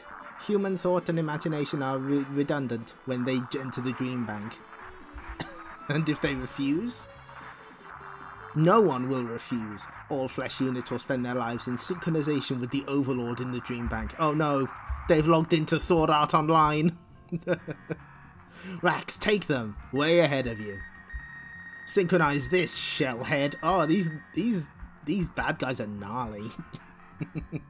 All will be synchronized. It is the will of the Overlord. Rax, help me. Can't get free. Wait, it's so peaceful.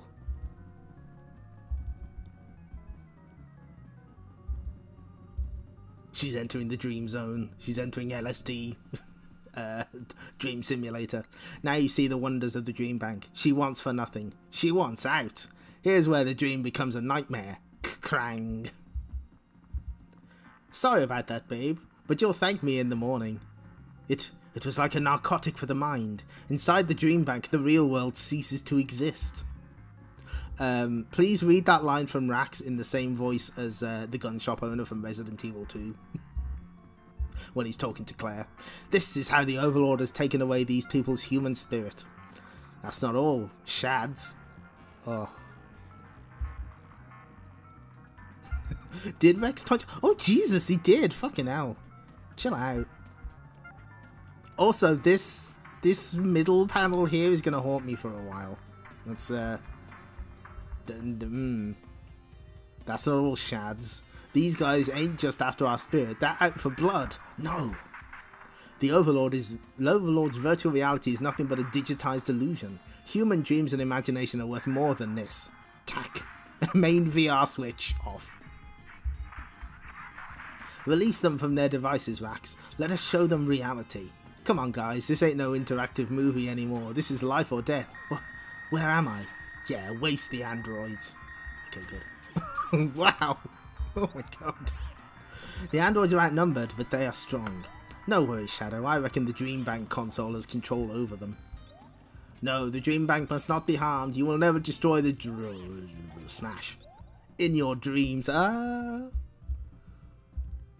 The people will recover once they've had time to adjust to reality again, but still the Overlord has control across space and time. The eternal battle continues. The end. So they were immersed in the futuristic program known as VR Chat. So the comic strips have a different plot from the game. Like in the game, the Eternal Champion is like fighting to stop time from unraveling or something. There's no Overlord unless all of that is hints at the Dark Champion in the Mega CD game. Here's Xavier. They spent time figuring out his costume.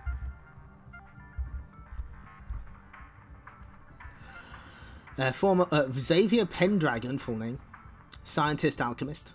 Hapkido cane fighting from the 17th century. Burned at the stake as a warlock. Salem, Massachusetts, 1692 AD. Yeah, like they wrote full bios for the comedy characters. They got full endings. Yeah, in the Marvel games, they gave like I think like some of them get proper endings, but the others just get you beat the game with the secret character. Yeah, if Overlord shows up in the next comic, then we might get some more insight.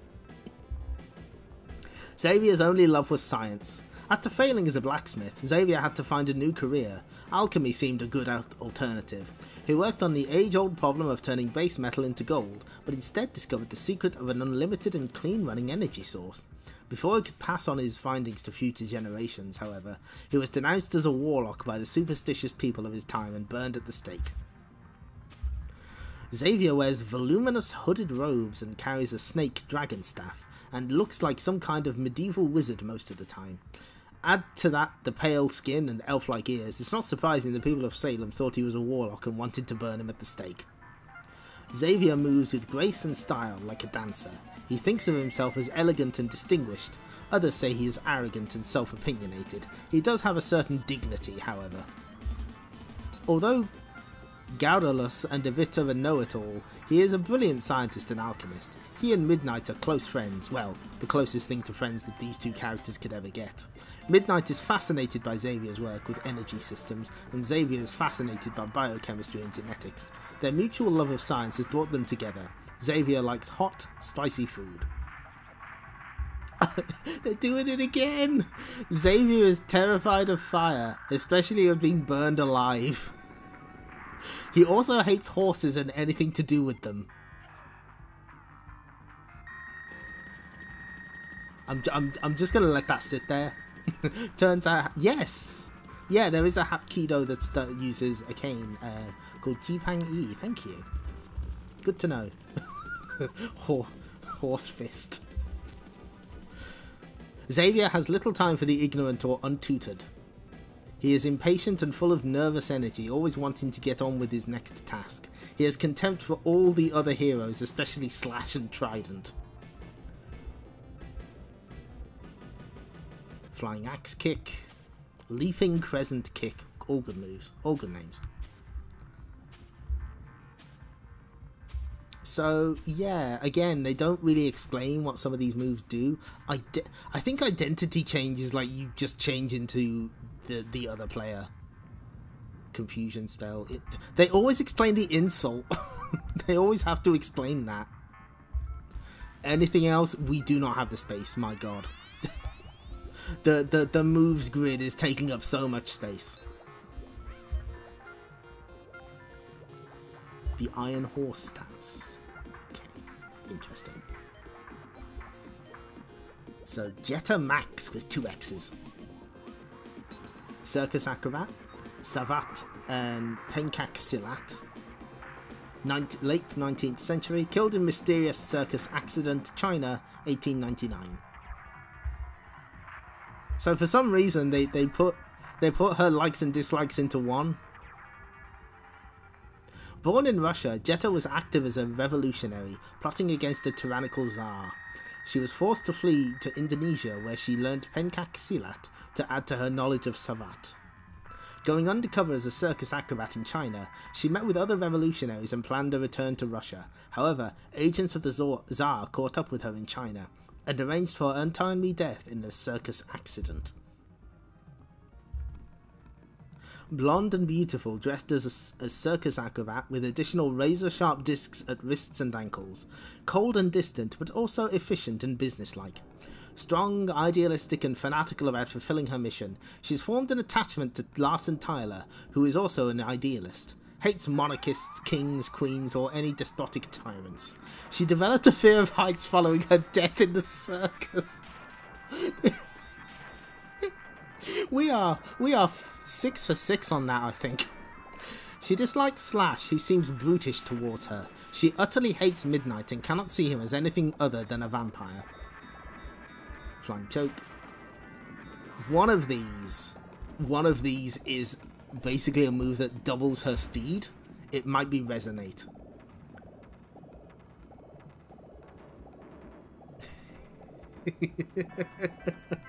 It's messed up how frequently Slash and Trider to be called out in these profiles. You'd think they were villains or something. Short for Chetnya Maximov. Thank you, Shark. Pencaxilat is Indonesian stick fighting. But she don't got no stick. She got a boomerang. Close enough, I guess. But yeah, one of these basically doubles her movement speed and makes her fucking impossible to fight when she's being played by the computer. Very annoying. Here's our boy. Here's Slash.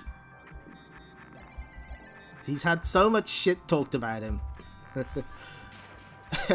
Full name unknown and probably unpronounceable. Former occupation prehistoric hunter. Fighting style pain. Time zone of origin prehistoric. Stoned to death by own tribe approximately 699 BC. Smarter than the rest of his pre-human tribe, Slash discovered the use of fire. Fearing his power, the elders of his tribe proclaimed him to be an evil force and he was stoned to death. Huge, hulking ape man dressed in the skins of creatures he has slain in single combat. Gruff and rude, picks his nose, teeth, etc. in public, growls a lot. Slash is fascinated by fire. Whenever he sees fire, he will often stop what he is doing and gaze at the flames for hours. Loves to inflict pain on his enemies, which he does with great skill and gusto. He has become a good friend of Trident, the Atlantean. As both are not quite human, it is only natural that they should hit it off. Slash is very fond of Jetta Max. Unfortunately, she doesn't feel the same way about him.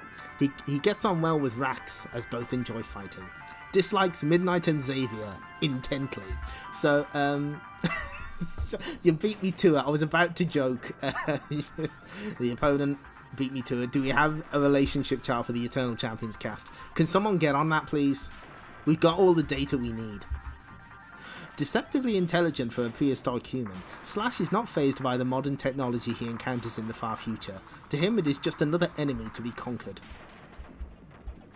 So, Slash is the only one that doesn't have a real fighting style. It's just pain. He just inflicts pain on people.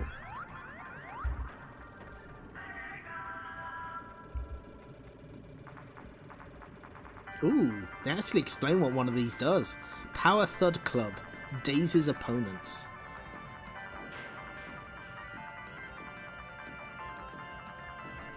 You got and you can bat back projectiles just like Larson can, so that's helpful. Midnight. Oh, that's kind of grim. It's kind of nasty. Mitchell Middleton Knight is the full name. Ooh, he's got a lot of text. Scientist, fighting style Aikido from the 20th century.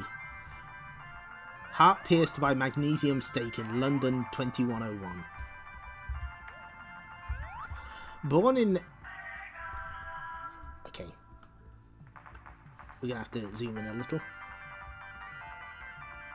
For some reason the text is slightly smaller on this screen, so it's harder for me to read. Oh shit, wrong button. Fuck. Ugh. Accidentally hit the... oh no, too far. Oh, we got... Oh, Jesus, we got spoilers. Okay, sorry.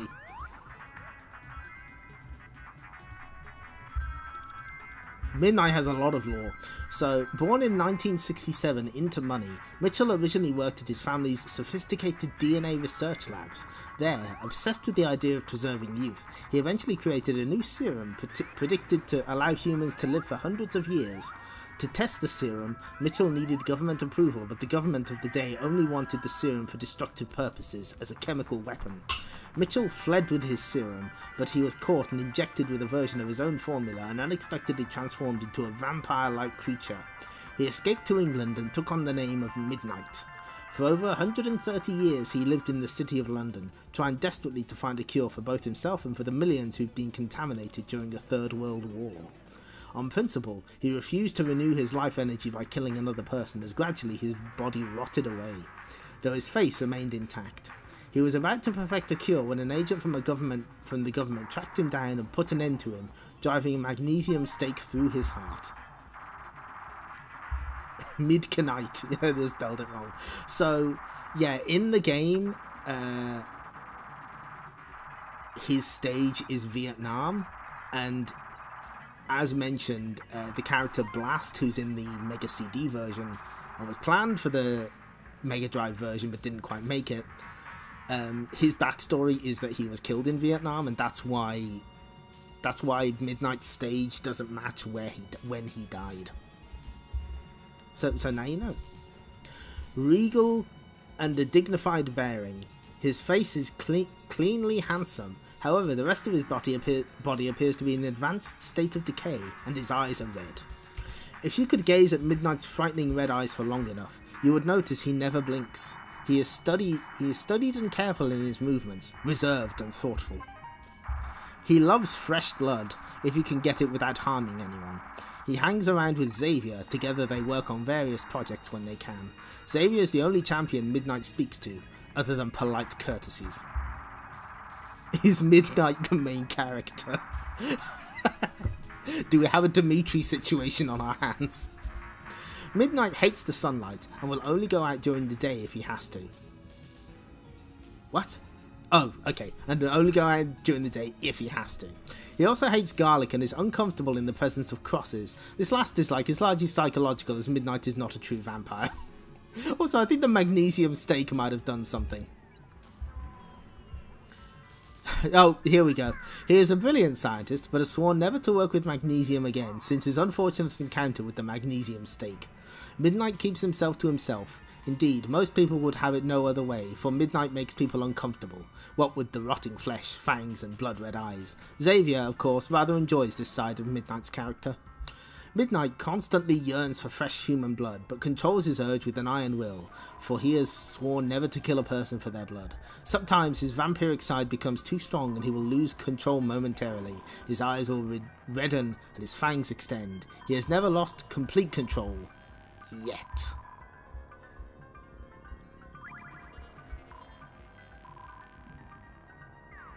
Overhead stomach punch. Forward and all three punch buttons if within throwing distance. Damn. Oh, fuck, he's got this fucked up mist attack where he turns into mist and attacks you while he's in mist.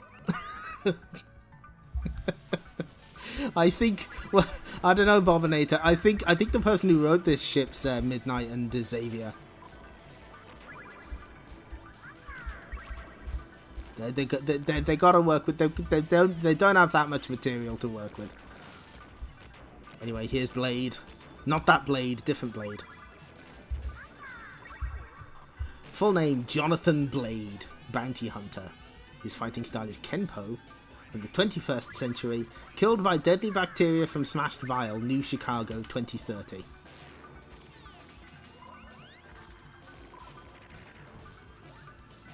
Okay. Okay, this is weird. Because, like, the way this story reads, you would think that Blade died from being shot, but let's hear it out.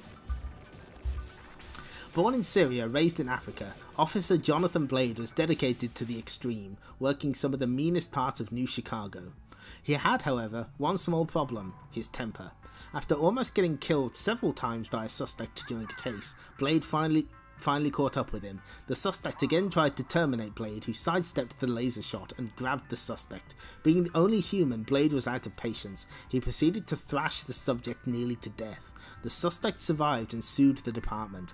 Blade was fired to hush up the scandal and ended up moving back to Syria to become a bounty hunter. Reports state that the suspect walked into the police office, police station, spat on a piece of paper and said, "Just give me my fucking phone call."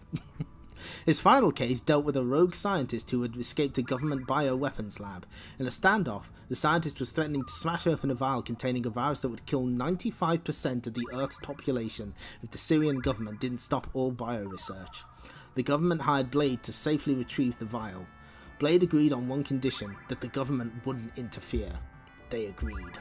Blade cornered the scientist in an alley and radioed that he had agreed to give up the vial peacefully. Government agents who had followed Blade took this moment to make their move. Laser shots filled the alley. The last thing Blade saw before he died was the smashed vial that had once contained the virus. Hate it when that happens. Dislikes broken glass.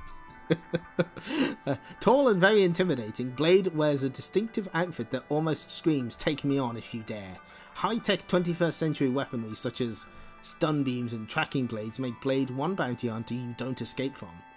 His mannerisms, his temper. Usually he manages to keep it in check, but if Blade blows, you don't want to be within 5 miles of him. Likes and dislikes? None that he will admit to. Did this happen in June 1998? It could have. It says 2030, but I don't know. Swirling Hands, that's a good move name. And the unspecific full force attack.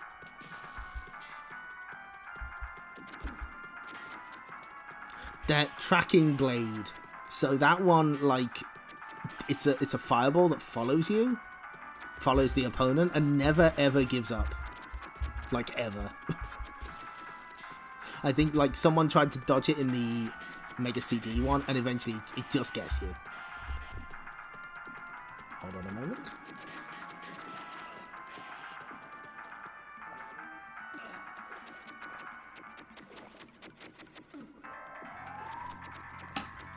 Okay.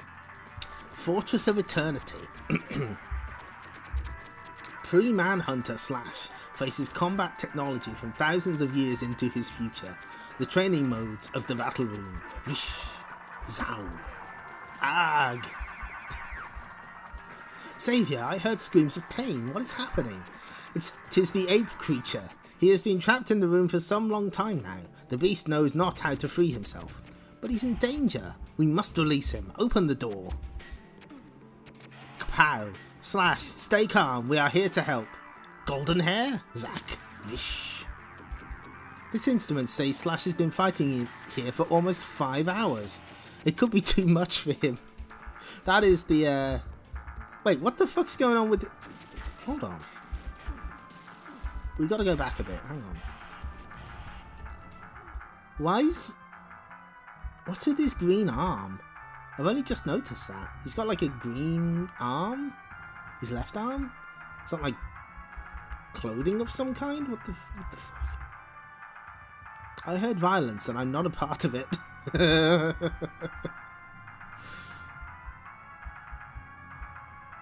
Pah! If he cannot defeat the controls of the battle room, how can he hope to defeat the menace of the Overlord? No question mark. The Med Wards later. Oh, his Eternal Champion's got Med Wards. Slash comes from a time before machines of any kind. I cannot believe Xavier would leave him at their mercy. Their mutual enmity is due in part to the manner of their deaths. Xavier was burnt at the stake as a warlock and is terrified of fire, yet Slash was fascinated by it and discovered fire for his tribe. You have requested my presence, champion. I have demanded it, Xavier. I have rescued you all from death to cooperate with each other. Why leave Slash to fight?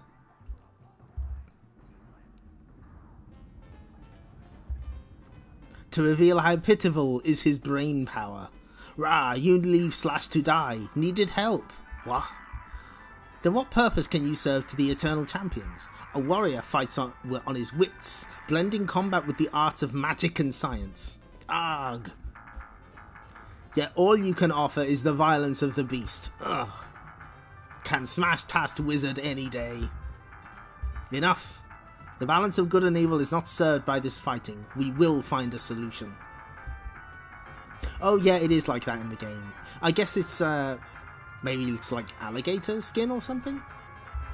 I just noticed, I just noticed that. Jeez, simplifying the controls for Slash is like teaching a baby to program a neural computer. He has skills and abilities the rest of you do not share. He is a natural hunter and an instinctive warrior. The new mechanics will help him.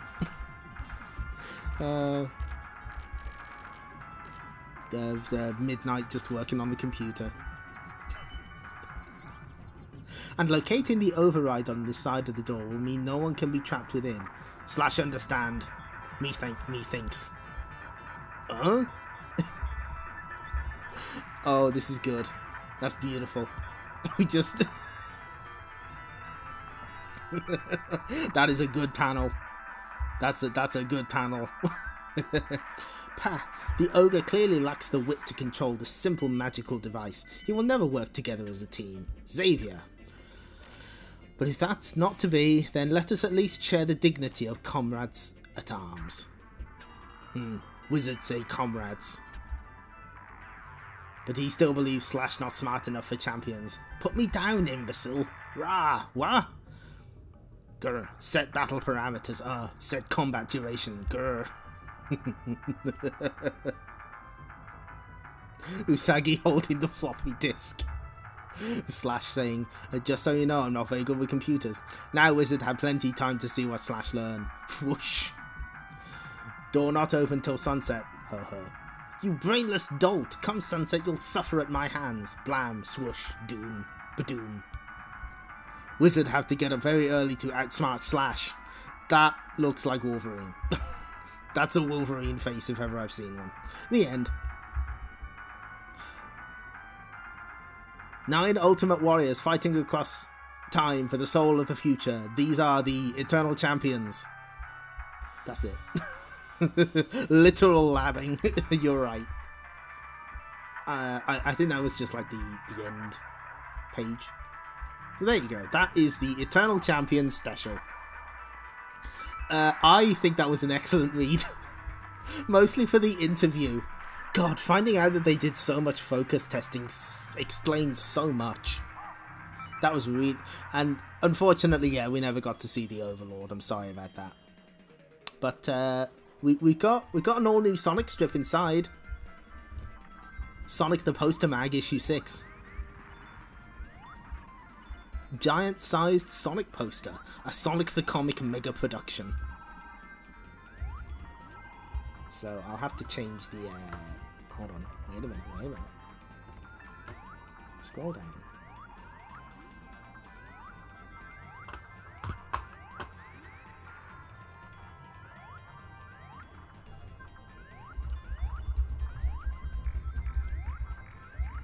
Notice that we didn't have Megadroid at all. The only presence of Megadroid is our little navigator. STPM, true. So we've got... So these poster mags came out semi-regularly for a while. They eventually stopped at like number 9, I think. And they have like really short stories that go with them. So we may as well get these out the way.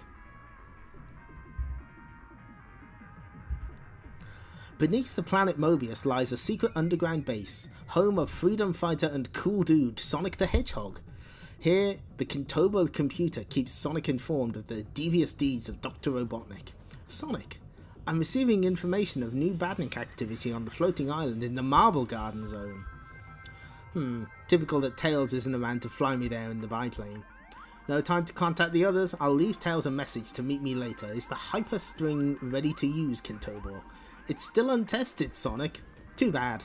It's the only way I can reach the floating island without a plane, so I'm gonna go for it. Reckless youth. Yeah, that it did show off a bit more about how the game came to be. I wasn't expecting the interview to be so illuminating. Sonic, any chance of a date, handsome? No time for any of that mushy stuff, Amy. I'm a hedgehog with a mission. If this new hyperstring works, uh-oh.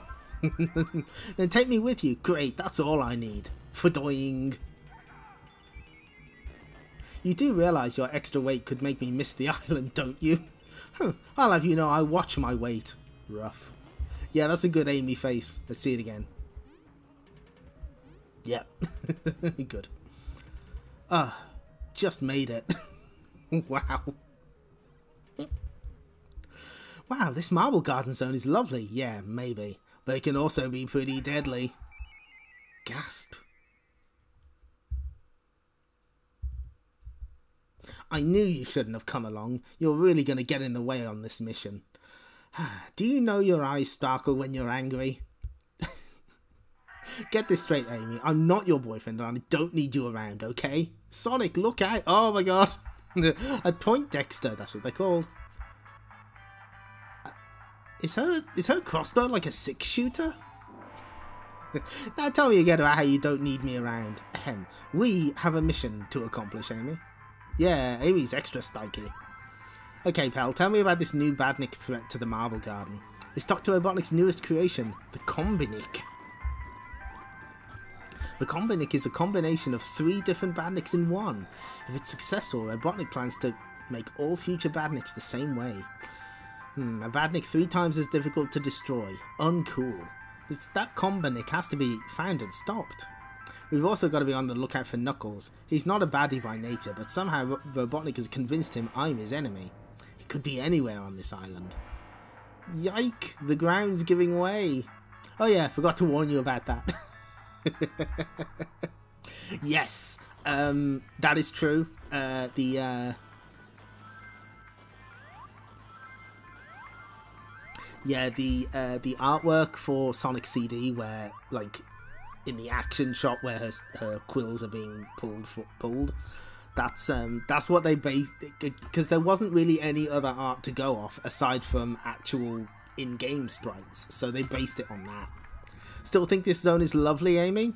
Change that to lethal. Rumble. The Combinik. It's a fair bet. What the fuck is this thing?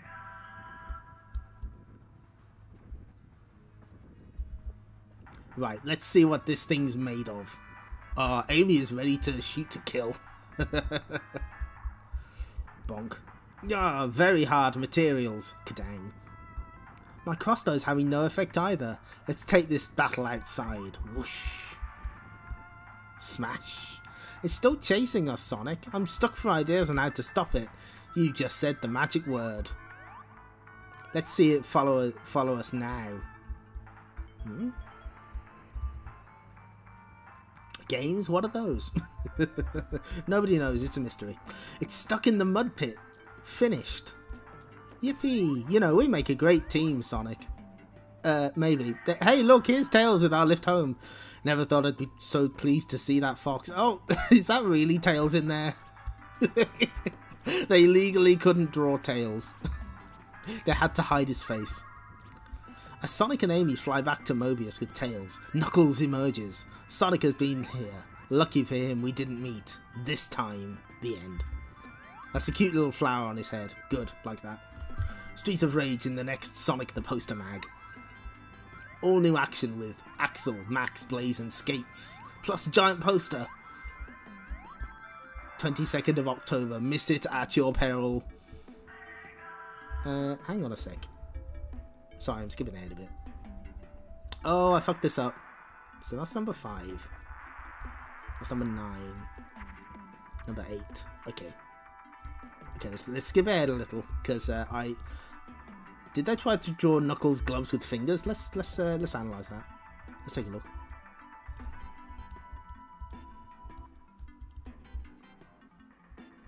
They did try and give him fingers. No, that no, that doesn't look right. So we're gonna skip it because I loaded the comics in the incorrect order. Good streamer. That's what I am. New full-length Sonic story inside.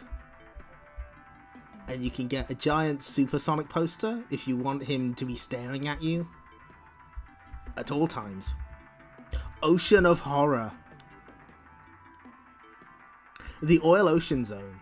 Not the most fun place to be at the best of times, especially since Dr. Robotnik installed his newest threat in the environment of Mobius. The pump. An ugly piece of machinery churning out more oil than ever before.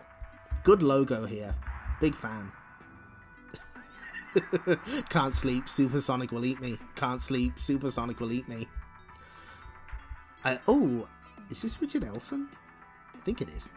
There it is, the machine we've got to put out of action before it pollutes all of Mobius. I hate this zone. Everything's so slippery. Sonic, watch your step. Cool it, Tails, I know what I'm doing. Using the oil slide is the quickest way to reach this hunk of junk. A perfect landing. Octus Badniks, that's bad news. For them. No animals coming out of those, though. I hate Oil Ocean. Big same, buddy. Tails is just speaking for all of us. Fucking Oil Ocean Zone. How to deal with this monster? I wonder what kind of advanced system I've got to bypass to shut down its pumping machinery. But why do I get the feeling we've been set up here? Oh, there's just an on and off switch. Clearly a trap.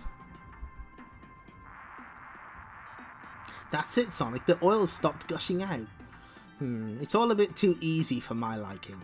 Too true, Hedgehog, and the best is yet to come. What are you up to, Dr. Robotnik? The pump was just a simple threat to lure you into the zone. The real danger is a super bomb hidden on one of the platforms. In 30 seconds it will detonate, destroying you and your furry friend, and turning the entire oil ocean into a huge fireball. You mustn't think of the destruction, the pollution. Yes.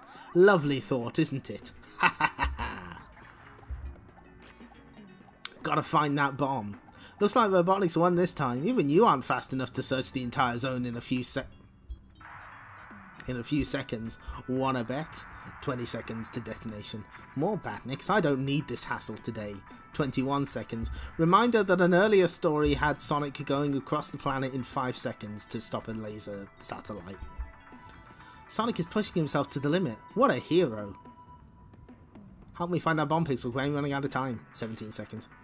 You're running too fast, Sonic. Look out for the edge. It can't end like this. Robotnik mustn't win. Robotnik mustn't win. You're Oh wow, Sonic's transformed into Supersonic. All one word. Out of my way, Fox. Gotta destroy bomb. In times of desperation, Sonic sometimes undergoes a strange transformation into Supersonic, a wild and unpredictable part of his personality that we rarely see. 10 seconds. Wow, look at him go. 8 seconds. Contact, gotta smash it, destroy it. 7 seconds. Sonic, no, you might detonate it if you do that. Got any better ideas, Furball? Now that you mention it, no. Too late to try to deactivate it, only one chance. 4 seconds. Rah, faster, must fly faster. 3 seconds. Gotta try to contain explosion within a cocoon of speed. 2 seconds. 1 second. Sonic, there was no explosion and you're back to normal. How do you feel? Mega cool, of course, little buddy. Guess I took care of that bomb, huh? You became Supersonic and almost detonated the bomb, but I was here to save you. Ahem, good job. I can never remember much about when I become Supersonic, or I might have to thank you or something. Oh, that's rude. And so another Sonic mission ends successfully. Guess who's not happy with that news? Curse that hedgehog spines. I'll have my revenge one day. One day. Here's the Sonic the Summer Special that we saw last time. All Sonic, all the way. This is the last image. So if we skip back a little. There we go. So now we're on number 8. Wesker, I suppose I should thank you, .wav. Good. Sonic demands that you give him an egg. Oh, look at this, Knuckles! Oh, he's so happy to be here. He's thrilled. Ooh, is this, Oh, it doesn't say who the artist is. This might be Nigel Dobbin. A bar in the poorest part of Robotnik's capital city of Mobius, the Metropolis Zone. Are we sure this is the Metropolis Zone? This place looks great, unlike actual Metropolis Zone. Do you have it? Over here. I don't want anyone to see us. The price will be very high. I took great risks to acquire this object. No, this is a Yes album cover. It kind of is. This is the cover of like a really bad Psygnosis game on the Amiga. Don't worry, Smirch, I have the money. Then here it is, the purple Chaos Emerald, stolen from under the nose of Knuckles himself on his floating island. Incredible. Who could this cloaked... A different Sonic style, you say? Oh yeah, it's a bit different. Who could this cloaked individual be? It's a mystery. Now the money, if you please, sir. Not until I examine the emerald. I need to be sure it's the real thing. Crash. It's the real thing, alright, and I've come to take it back. Sonic the Hedgehog. I don't believe it. Oh, there's still their milk. Definitely not booze. What is Sonic holding?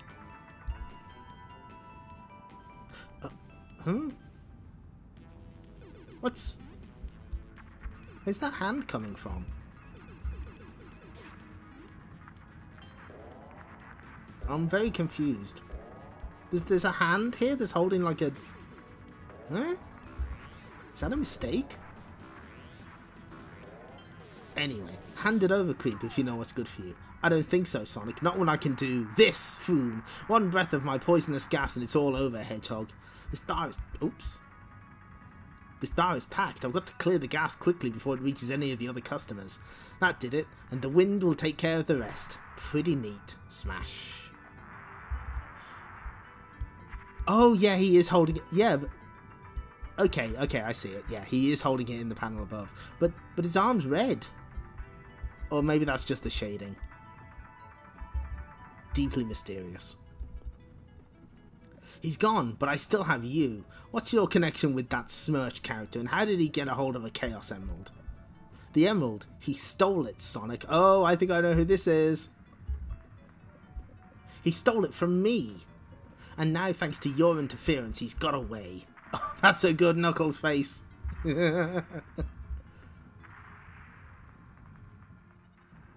Okay, I see. They were setting something up.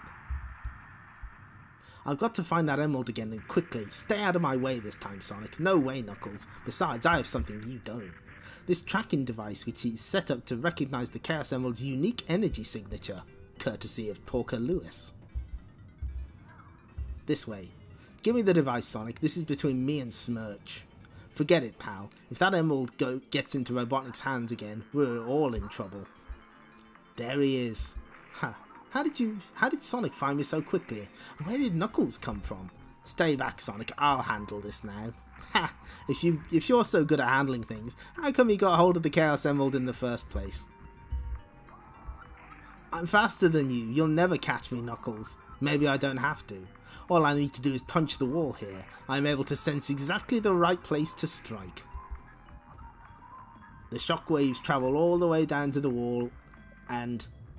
But I think you just about have figured out the rest. Arg! At Sonic speed, Sonic has run around to the far side of the street, and now I've got... Ah! Clang. Nice work, Sonic. You let him get away again. Now you've got to be the hero of Mobius. How you got to be the hero of Mobius, I'll never know. Me? You're the nutter who dropped a pile of barrels on my head. Just look at the tracker. Knuckles, guardian of the Chaos Emeralds. What a laugh. You might as well just give them away. Smirch is a master criminal. He caught my defences by surprise. Hey, which way did he go anyway? Well, he didn't get past me, I can tell you that. What are you trying to say, buddy? I'd hoped to come out a little further away. Still, those two are too busy around, arguing to notice me. Is it true that your people left you behind on the floating island because they could not stand the sight of you? Holy shit, Sonic, that is harsh. Oh my god. You know what? Yeah, fuck it. He deserves that. He deserves that slap. That is earned. Thwack. Ha! Got you, Crump. Arg. Here's the emerald, pal. If you lose it again, just give me a call. You don't expect me to believe you did that on purpose. Hey, I saw him sneaking off, but couldn't be bothered to run after him. You can't seriously... Oh, what's the use? Sonic, you're unbelievable. That's what they say, Knuckles, old buddy. End. Sonic and Tails are in a spin in the next Sonic the Poster mag. All new action. Giant poster. On sale. December 24th. Don't miss it. Crump. Such violence. Rude. Yeah, all of this is true. Sonic and Tails are trapped in the vortex. This was the final poster mag, I believe. And you get a giant sized poster. The Labyrinth Zone, Mobius. Oh, this is like Sat AM Sonic style. Got the full shark fin. Sonic, thank you for answering my distress call so quickly. It's what I do best, pal. What's the problem? The scan on this one is not very good, so I'm gonna struggle a little. A lot of the people are missing. I think Dr. Robotnik has taken them for conversion into badniks. Stay cool, citizen. Tails and I will find them. That's weird seeing Sonic call someone a citizen.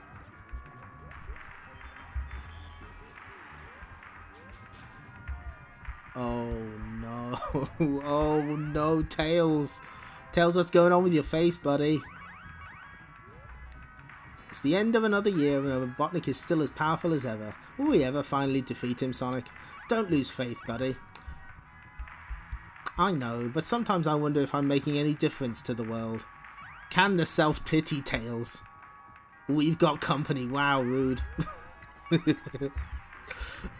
You're gonna have to be more specific. Which Tails face? They're all good. Yeah, the 2000 AD work rubbing off.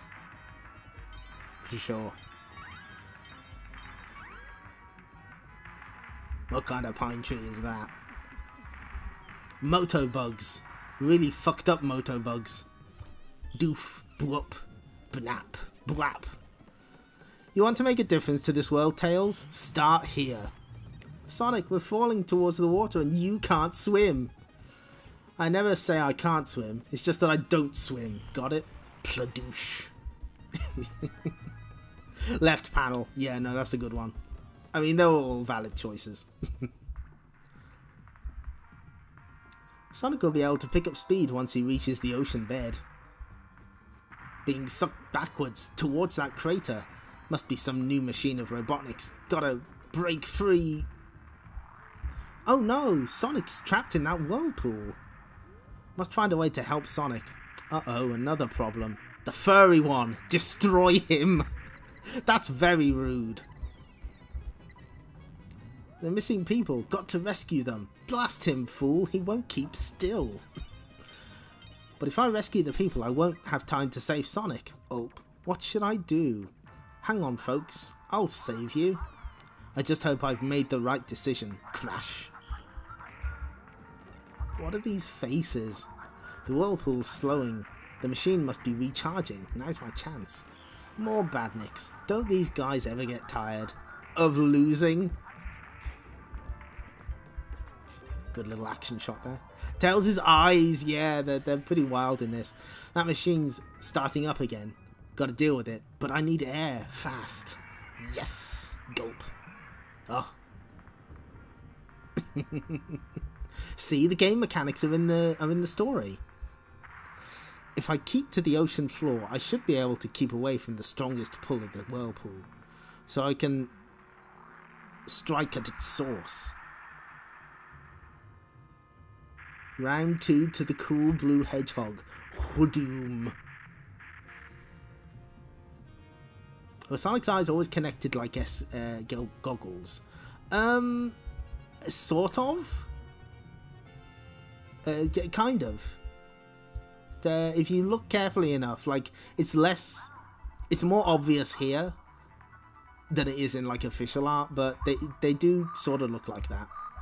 And on the surface, where Tails has defeated the troopers and rescued the people, broosh, an explosion beneath the sea. I left Sonic down there. Oh, I should have saved him. Sonic, you're alive. Your powers of observation never cease to amaze me, Furface. Rude. Sorry I left you down there, Sonic, but I had to rescue the people and I didn't have enough time to help you as well. Chill, Tails, you made the right decision. I did? Sure, a cool dude like me can always find a way out of a trap. Saving the people is more important. Sorry, I had doubts earlier, Sonic. Now I realise that every time you help somebody, it does make the world a better place. Hooray for Sonic and Tails. Happy New Year. Because this was 24th of December, remember. Cool it with the sentimental stuff, Tails. You'll make me ill. Let's just make a New Year's resolution to continue the fight against Robotnik for as long as it takes. Happy New Year. That's my line. That is... that looks like it came straight from a manual. Notice they don't advertise another poster mag. They're kind of done. Now let's see, what time are we on? Okay, you know what? We've got time for a little bonus. This is going to take a couple seconds, so bear with me. Just give us a second here, because I found some cursed shit. This isn't even remotely related to Sonic the Comic at this point, but we may as well. So I'm gonna put the... Okay, let's switch. What's the best way to do this? Okay, read along jams. We switch those off. We switch emergency mode on. Oh wait, okay, we have to do a tradition. I've decided that at the end of every comic reading section, we're gonna just show this. Or the Pac-Man one. Let's do the Pac-Man one next.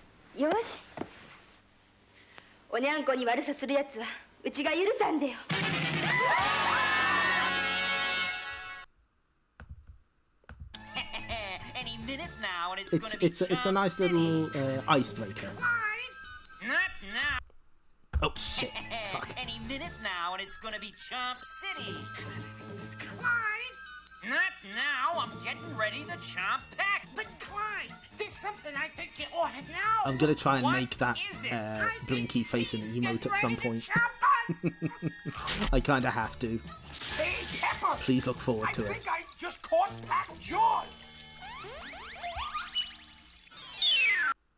Okay, right, so let me, just give me a minute, because I'm going to have to do something complicated here.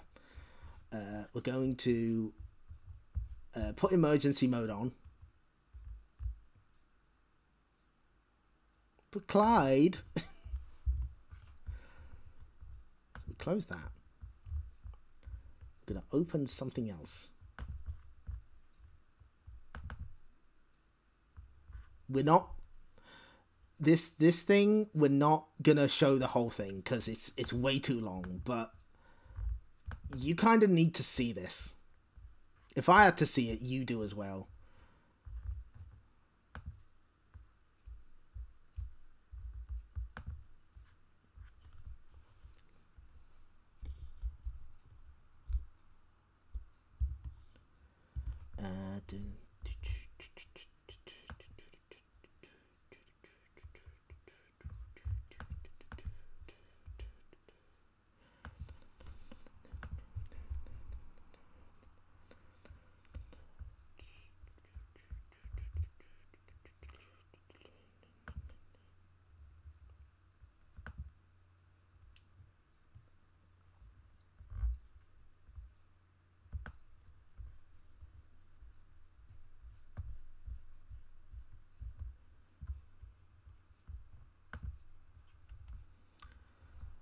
Okay, I just got to make some adjustments here.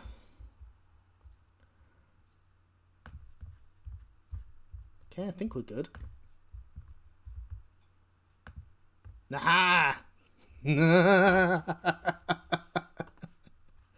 Oh, behold. Behold my latest and most terrifying discovery. Now, hold on a second. We just got to crop a little thing here.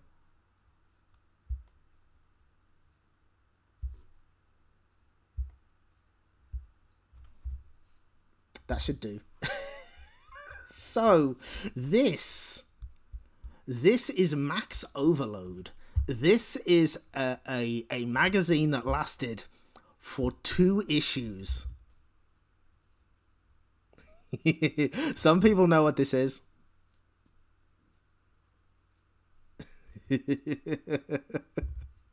There is actually Mario Land 3 in here, but that's not what we're here for.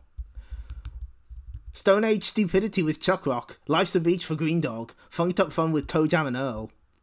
Well, wait, are they referring to the games or what? What's going on? So, first off, Manga Mania's got them. It's them. It's the Dirty Pair.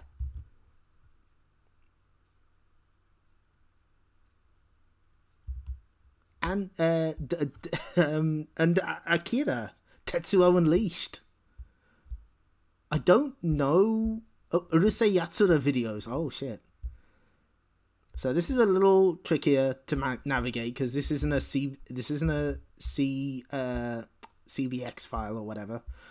Doom, the shattering shareware game. Marco's Magic Football preview. So you might be thinking, well, wait, isn't this past the time of those games? Like, isn't it a bit far for Green Dog and Lemmings coverage? You'd be right. This is a general interest mega video game thing magazine. So you know it covers a bit of everything. There you are, Kak. There's your screenshot of Super Mario Land 3.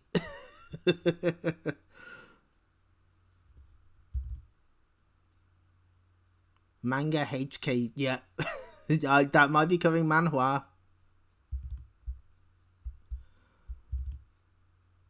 I'm just making sure that Kat gets to see this because. Okay, let's move along. Super Metroid, Ultima 8. This was before the release of Sonic 3. Oh god, it begins. So, Lemmings, Green Dog, Toe Jam and Earl, and Chuck Rock all got comics in this, whatever the fuck this is. Good evening, readers. I'm glad you can put down your control pads long enough to attend our biology class. Today's lecture is going to look at one of Mother Nature's most ridiculed, most reviled, and perhaps most misunderstood creatures. Welcome to the wonderful world of lemmings.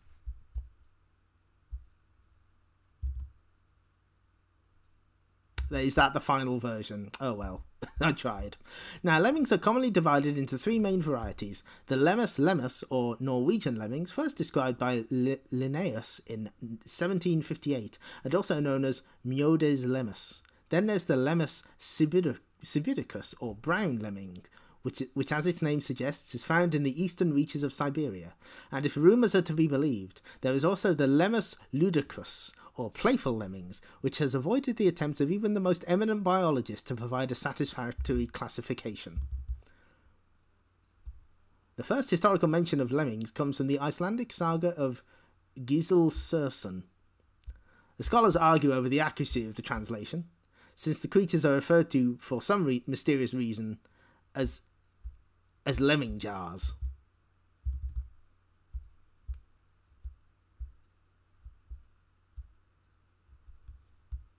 Indeed, some critics refuse to believe that these were lemmings at all, since no species is known to have existed on Iceland. So yeah, they did a full lemmings comic where the poor little creatures meet horrible disasters repeatedly, over and over again. Manhwa's Korean. Yeah, that's right. Very good. Meep. We're skipping over this because these comics are really long and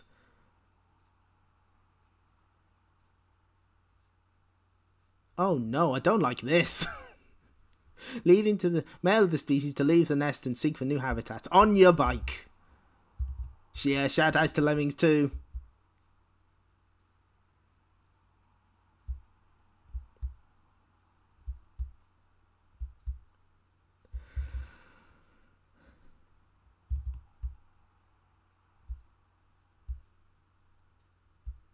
Oh, And he's fucking dead. That guy telling this story, he's fucking dead. It's big. It's bad. It's beautiful. It's manga mania. So we are sort of skipping through this. Oh, was I? No, I did forget to resume the music. That is true. Let me. This is off the cuff. I'm going completely off script. There we go. So yeah, this is.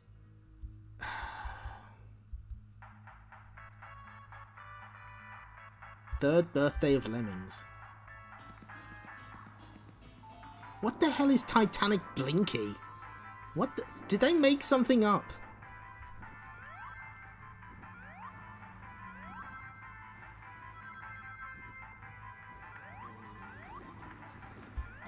Oh, there is an interview here. There's lots of lovely art of Lemmings, including a clown. Don't like that.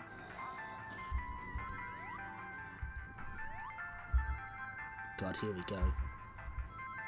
Toe Jam and Earl.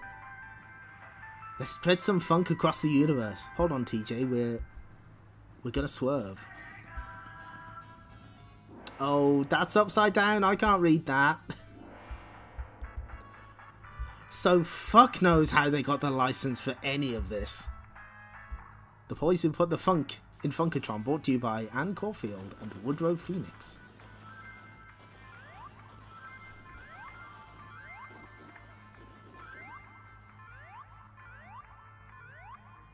Great lyrics, no rhythm. Okay, one more time with a beat. Okay, that's pretty alright.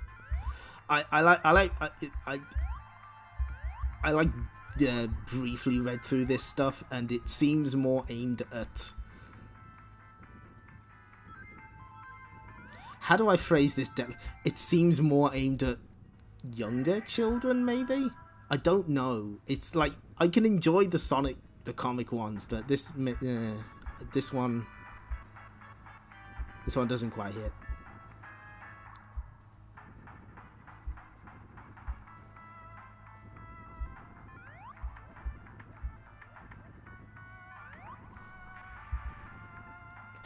Aimed at people who liked Pirate STC.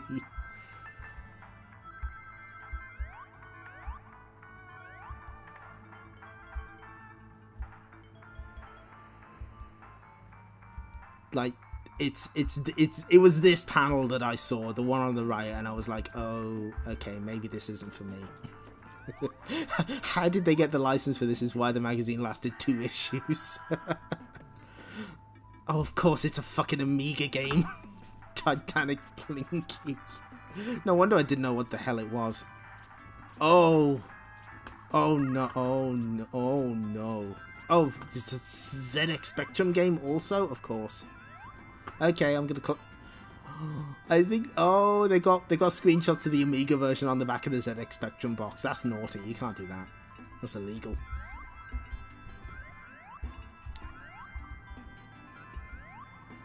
So, they got a preview of Secret of Mana. In the latest... Oh, okay, that's interesting.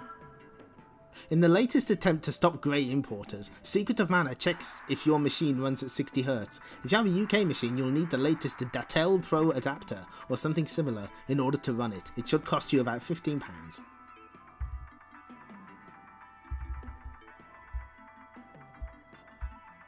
Okay, so yeah, this was the publishing house that did stuff like Sega Pro, Super Gamer, Sega XS, Mega Power, and these A to Z of Sega and Nintendo games. Paragon Publishing, that's the one.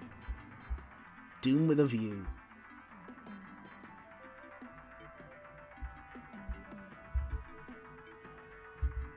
So I just wanted to do this as just a very... This is the closest thing to living room virtual reality you're going to get.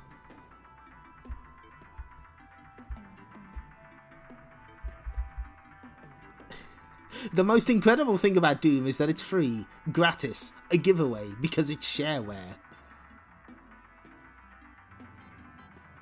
God. That is... no.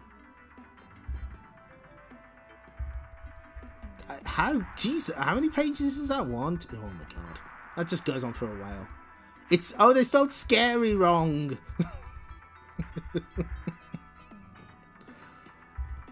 Okay, so... This is kind of what I'm really here to show.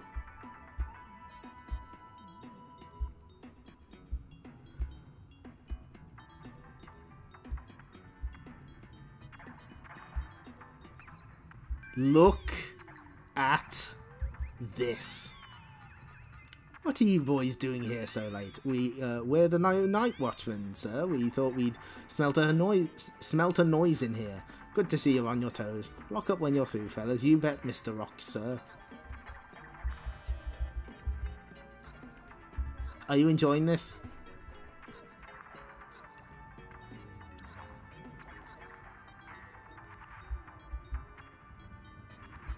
Is this... Do you like this art style?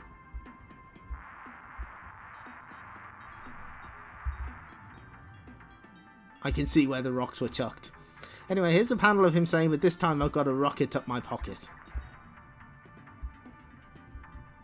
I don't.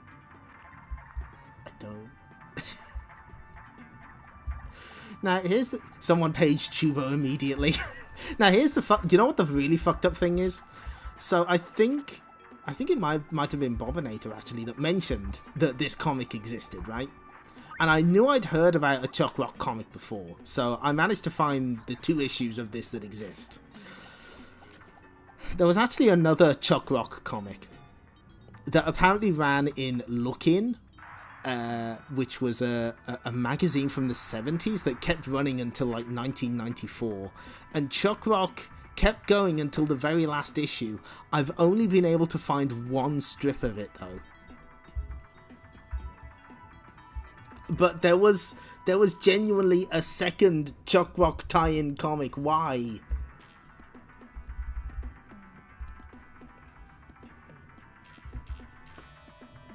And if you want to see that final issue of Chuck Rock, hold on, give us a second. Chubo read this a few weeks ago. Good. That sounds correct. So, in the final issue of Chuck Rock, he seemingly dies at sea, but then ends up on a remote, deserted island, and John Major, Prime Minister of Britain at the time, was at his funeral.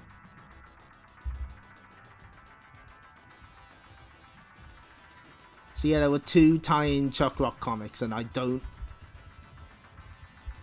Ophelia, my beloved.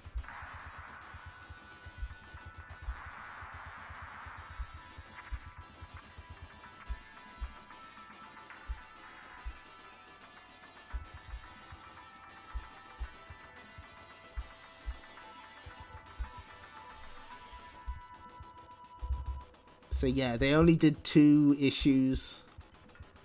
So there's only 2 volumes of the story, I guess. Oh man, there's so much text about theme park. This is young 38%, wow! Enjoyable comic based on beloved video game hero Chuck Rock.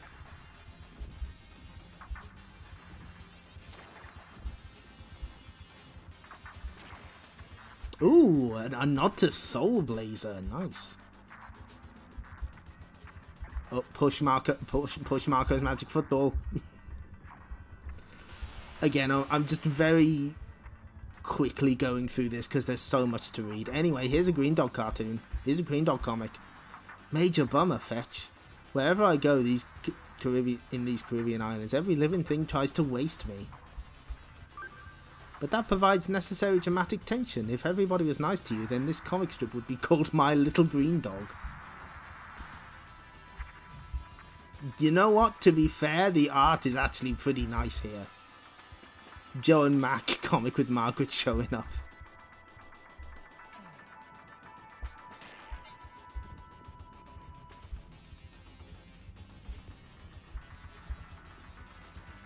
So... yeah, they did a full Green Dog comic. Do not feed the party animal. Complete with bikini babes and everything. Wipeout. I even get hate mail from Plankton. Deserved. You're right. You should get hate mail. Quite frankly.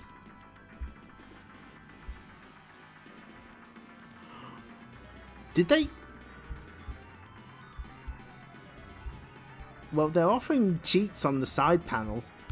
Another British comic for children with the word bitch in it. Bitchin' Movie Man, a cable classic.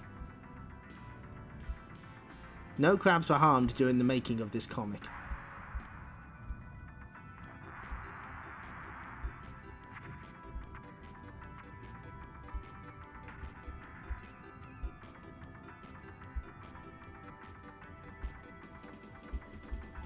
King Claw. Is he a boss in Green Dog? I need the bathroom. Okay. Max Overload Reader's Survey. Did you like the Chuck Rock comic? Did you? Do you want more? Please? We named the guilty... Ian Carney... That seems harsh.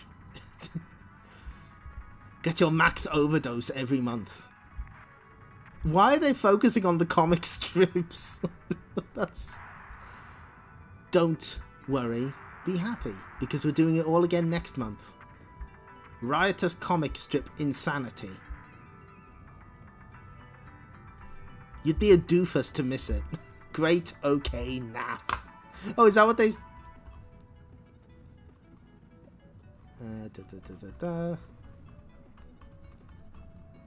Oh yeah, great, okay, and naff. How old are you? Over 21. Did you hear about this from a TV radio? Did you? Where did you learn about this? Tell us your zip code. Give us information.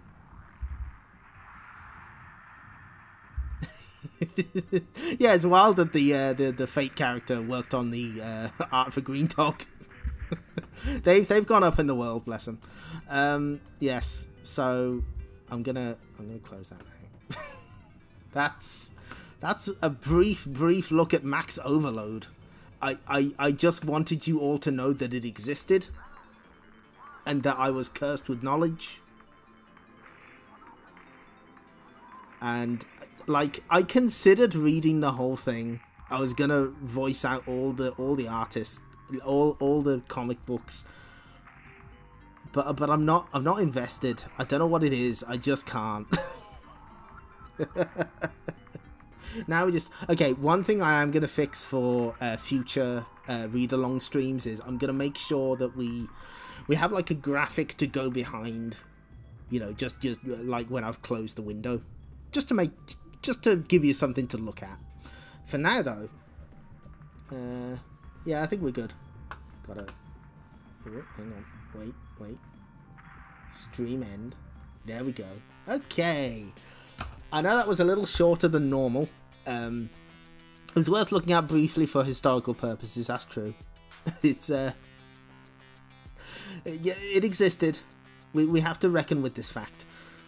But no, that was fun. I'm glad we got through the Eternal Champions thing, and that was actually a really interesting interview. Again, thank you, Bobinator, if you're still in the chat, for pointing out that other side interview to give context to the dwarf bashing.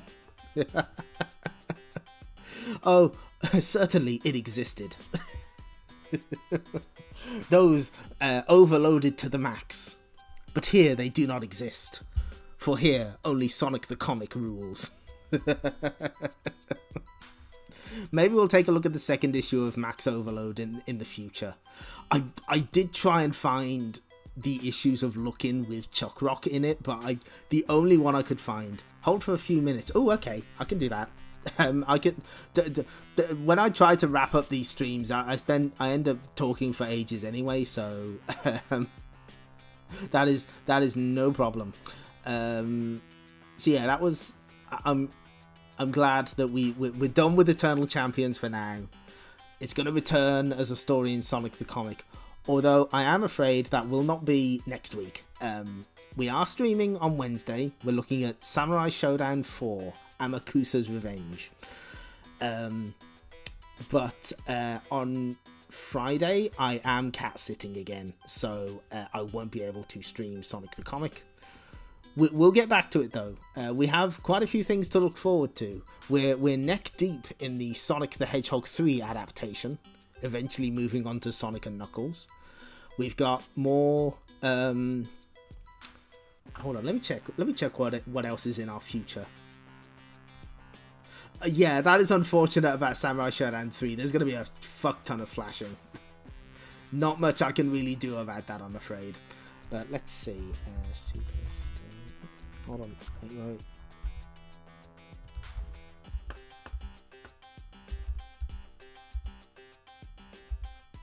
Where the fuck is it? It's here somewhere. There we go. Okay. Got it. So, yeah, in our immediate future for Sonic the Comic, we have an adaptation of a beloved Domark game that has been mentioned on this stream already tonight. I'll leave that as a surprise. And we got some more Eternal Champions. Oh, we do have some more Streets of Rage as well, actually. And more Decaf Attack. Because there are so many more Decaf Attack stories to be told. Oh, we also have, it's a little further along, but Shinobi is also in the pipeline. The only other extra, so we've covered the poster mags and the specials that I wanted to cover. Oh my god! Oh. Right, okay, with your permission, I would like to put this onto the stream. Thank you, The Opponent.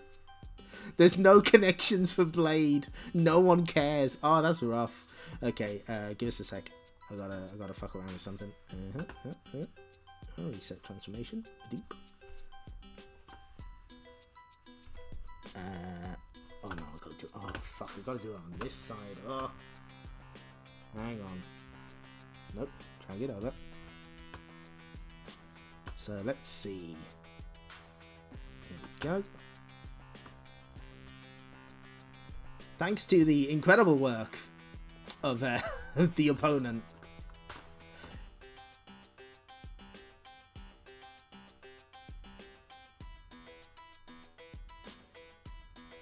We have the Eternal Champions relationship chart. So let's drag this over to the other window so I can more easily fuck about with it.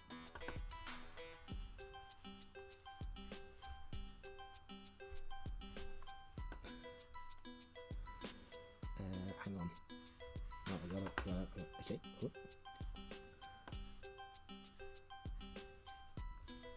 Okay. Likes to make fun of Trident and Slash. Has a crush on Shadow. Teases Rax cruelly but is secretly flattered by his attention. They're friends. Blade has no one. Blade is alone on this earth. Admires Jetta for her revolutionary ideals. Utterly hates Midnight. Cannot see him as anything other than a vampire. Fond of Jetta. Dislikes Slash. This is so well done. Okay, thank you. Thank you, The Opponent. Feel free to link to me the final one when you're done. Mutual love of science.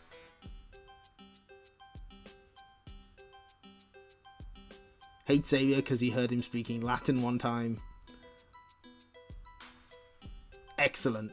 You even got like the profile pictures from the original game. Good stuff. Good stuff. Thank you for that.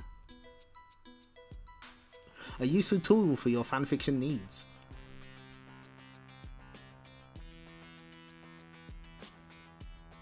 Blade's a lonely boy. Thank you so much, The Opponent. Bless you. That's really good. You should put this in Tubos too. That's great. Oh. I have a very good chat. I appreciate all of you. Okay. Right, so, yes, we only have one stream next week Fortunately, I'm not cat sitting for too long, so the only stream that's going to be interrupted is next Friday. I'm not sure if we're going to do more Sonic the Comic immediately. Maybe? Thinking about it. But it would be nice to play other games as well on a Friday, so I'll have a think. We are nearing the end of Samurai Showdown. We got 4 games to go, 3 of which are Samurai Showdown 5, of course. I hope the specials include Digi-Karat special. I mean, it has a special in the title. Unfortunately, we've seen all of the specials. The only other one... The only other thing we need to do is we need to do the yearbooks. Originally, the plan was to do them in this stream, but they're really long, so I decided not to. Because they have an exclusive Shinobi strip. That's good. And it was done by like some of the same staff as the the actual Sonic the Comic, so that for the future maybe. For now though, I'm gonna wrap up. Thank you all so much for joining me tonight. This was fun. I very much enjoy these read-along streams. They are absolute hell for my throat. I try and have a drink ready while I'm doing this, but it's still a lot of talking because I'm not much of a talker. I know that must come as a shock. Oh, I'm glad to hear it. Thank you. I'm glad people enjoy them. There are definitely other things I want to do read-alongs for. The Double Dragon comic might be a good one. Those are quite a bit longer, but I think they would be fun. Nintendo Magazine System also, but I do want to see Sonic the Comic through to what I consider the end. We might not do all of them simply because eventually it just becomes all Sonic. Thank you, and I hope to never see a Sonic-themed comic on stream, a soccer-themed comic on stream. Might want to skip the next. we still got quite a way to go before that happens. Don't you worry. I'm looking forward to the Rise of the Robots review. I know it's coming. I know it's on its way. Oh, that's gonna be a fun bet. For now though, I'm gonna go. Thank you all for showing up, and I will see you next stream. Take care everyone. Bye bye.